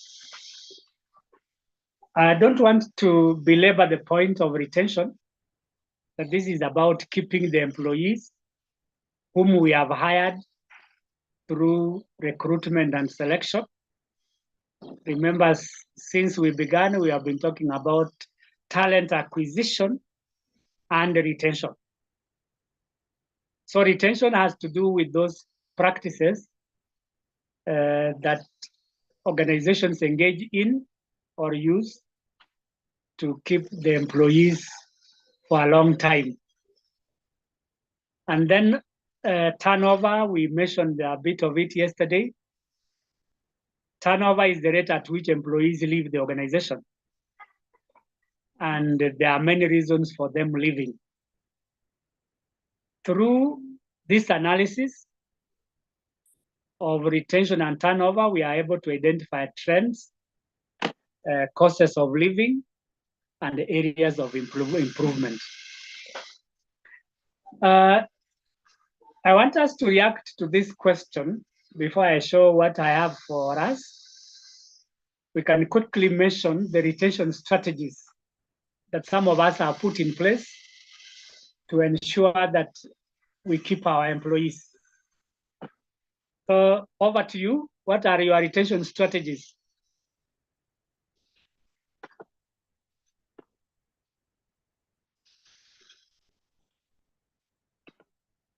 I hope we haven't gone for lunch.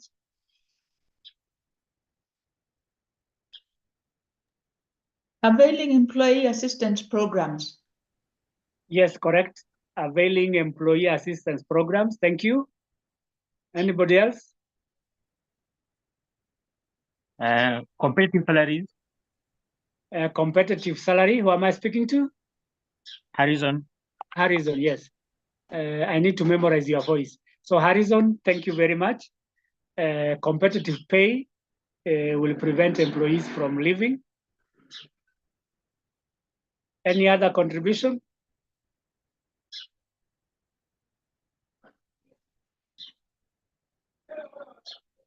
I think also career development prospects in the organization, having more opportunities in the organization to grow. Career prospects. Yeah, like I said from the beginning, and thank you, Jane, for your contribution, that all of us want to enhance their careers. Where you see that your career is going to be deadlocked, then you are likely to leave.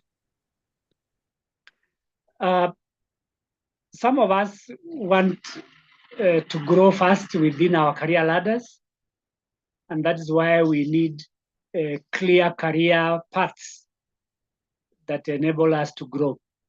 Any last comment? Reward and recognition. Yes, reward and recognition.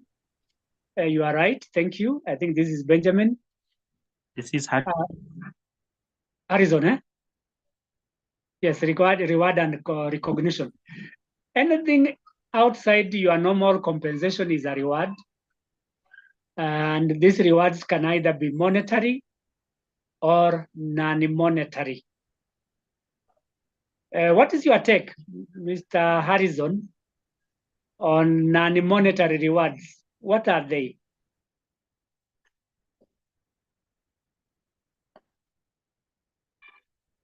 Harrison, non-monetary rewards, any examples?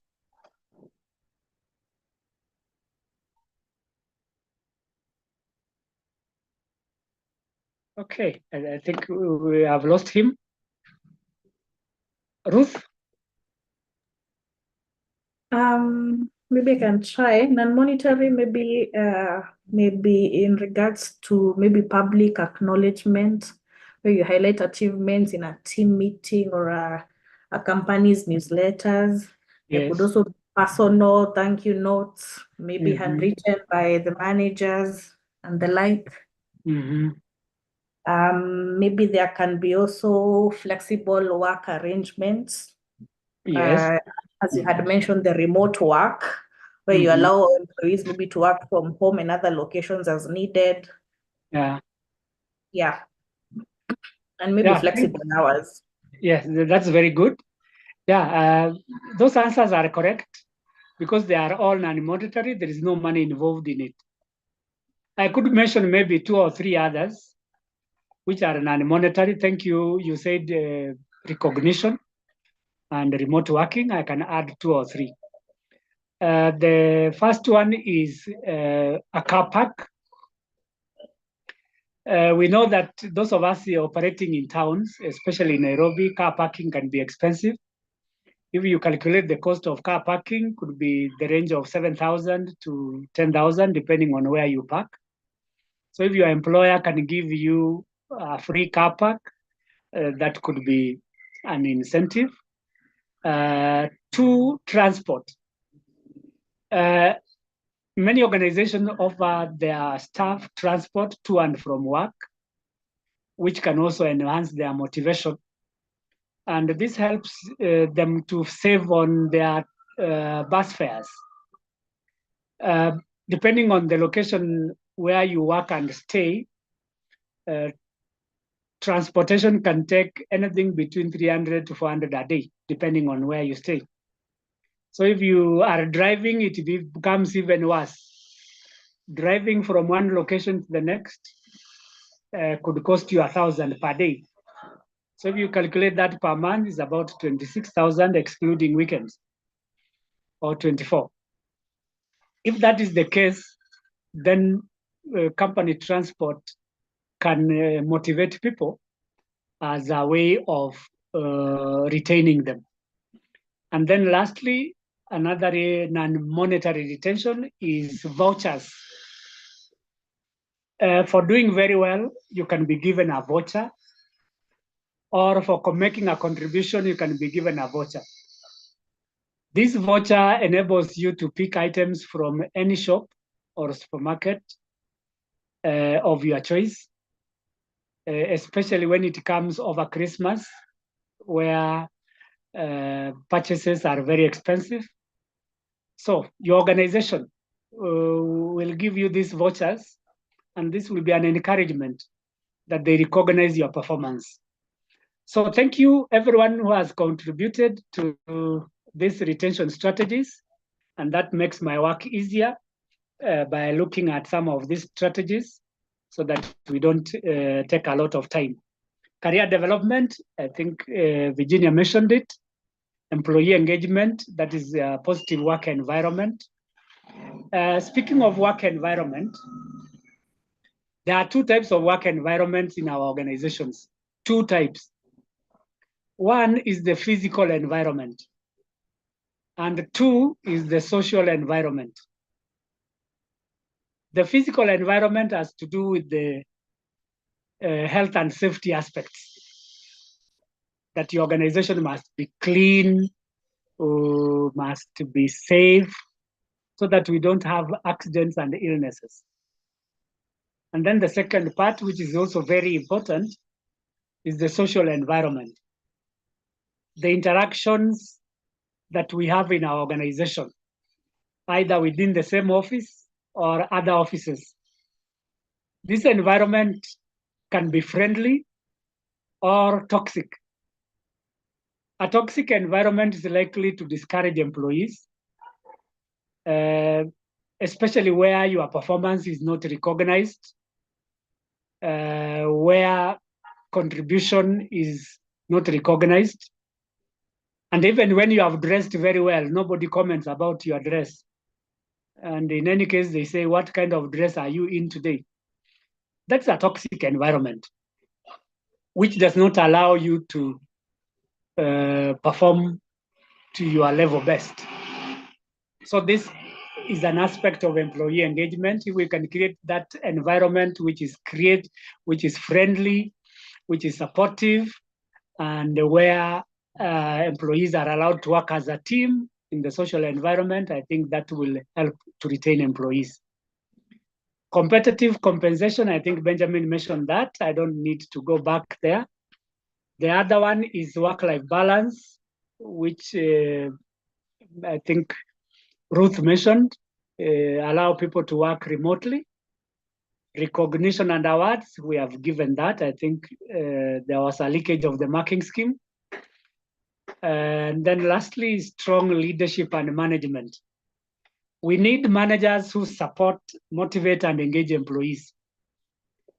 And above that, if I may go back to what we said yesterday for the benefit of those who are not there, we want a modern type of leadership or management. And this type of leadership is one that is visionary, one that has a global perspective of the organization, so that we don't operate like villagers. We assess what is happening elsewhere in the world and import best practices that work for us. We also need leaders who are strategic thinkers, that through strategy, we are able to compete successfully in the market, and that we are able to sustain our business. So this is the kind of leadership that we want. So we need supportive, leadership that engages employees throughout their life. And we will not be having problems with retention. The last aspect for now, in the next 5 or 10 minutes, we should be through. Turnover analysis, because our title was retention and turnover analysis. So what do we analyze in turnover? Is the turnover rates, which we have mentioned many times before. 2 is the trends. It tells us of what has happened, what is happening, and what is likely to happen in the future. I want to look at the second point under patterns and trends, and that is looking for spikes in turnover rates. And this is a question for discussion, if we might be brief. What can cause a spike in turnover rate? What can cause a spike in turnover rate? Again, we can contribute. There's Evans. Evans, I've not heard your voice. Please, if you are there, you can respond.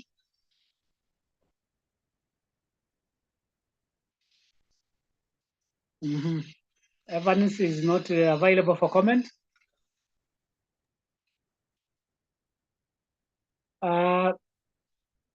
Jane, I'm picking people at random.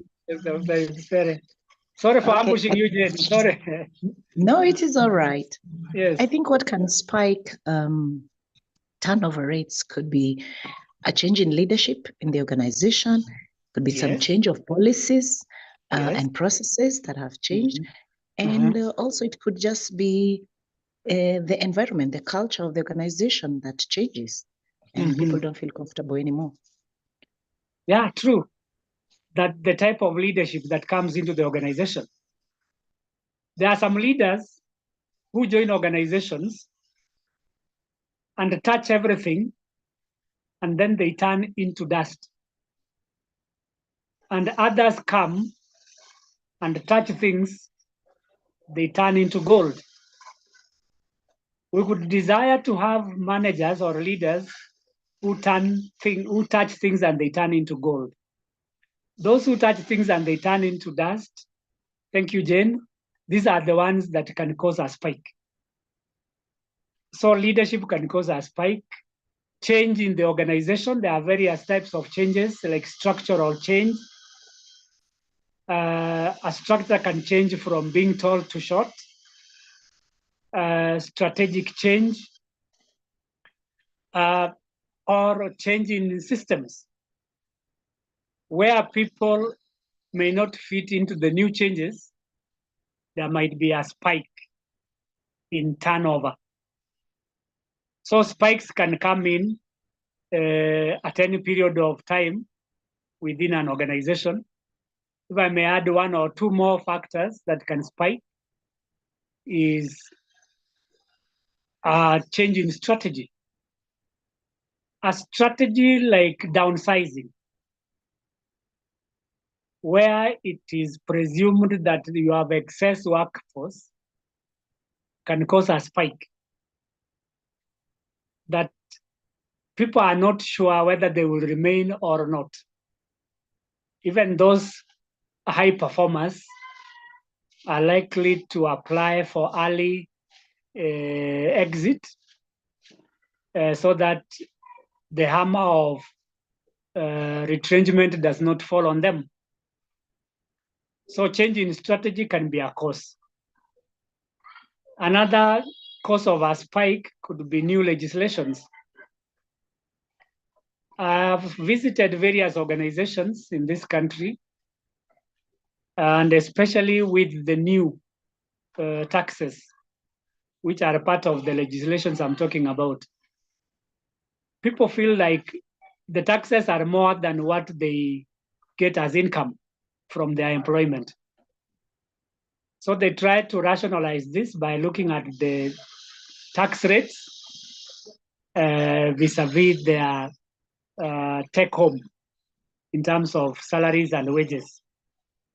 So many of them start thinking of exiting the organization because they don't see the reason of working so hard, and then more than half of their income goes into taxes. So strategy and legislation can cause a spike in turnover rates. And second last, because there's another slide which we need to look at, is conduct exit interviews. We can also include stay interviews. This helps us to identify why employees are leaving. And we have said there are many reasons why employees could be leaving, like poor management, lack of career growth, and lack of opportunities for development. Next is this, benchmarking against industry standards. We have talked about benchmarking before, but the benchmarks we are talking about is about turnover. How does your turnover compare with those of other companies in the same industry? Like I mentioned yesterday, an industry like education, the turnover rate is very low. If you find that your employees are leaving and you are in the education sector, then you must do some soul searching. What is this that is causing this turnover? And yet others are not leaving as much. So this benchmarking will help you to identify areas of improvement, be it career prospects, be it training opportunities, or reward systems. And lastly, you analyze the cost of turnover. How much does it cost? These costs can be in terms of recruitment, training, and impact of team morale or motivation. So we need to conduct investigations as to the reasons why the employees are leaving. And from those investigations, we collect data, analyze that, and make informed decisions so that we can reduce, not completely stop, we can reduce the turnover rate in our organization. It is impossible to eliminate turnover because of the nature of our environment. People go for green pastures, people resign to go and start their own businesses, or others go and start their own families. So you cannot really prevent people from resigning. You can only wish them well in their endeavors as they move to other areas of nation building. So basically, that is what I had for today, this morning. And I will now invite anybody who has a question, a comment, or even a compliment to say something.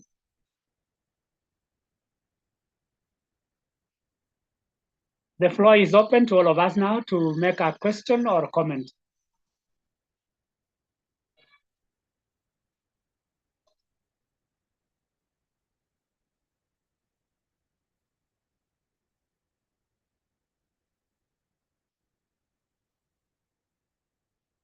Apparently, there is no comment or a question. I will therefore move on the assumption that we have internalized what we have covered today about talent acquisition and retention. I want to stop there in the interest of time so that some of us can go for lunch. I hope to see you again in the afternoon at 2 o'clock. I will be happy if we keep time. And hopefully we shall finish early because today is Friday, it's Members' Day. And I wish you and enjoy your lunch. Thank you very much. You too. Thank you, Mwalimu. Thank you very much. You're welcome. Thank you. Thank you. Karibu sana.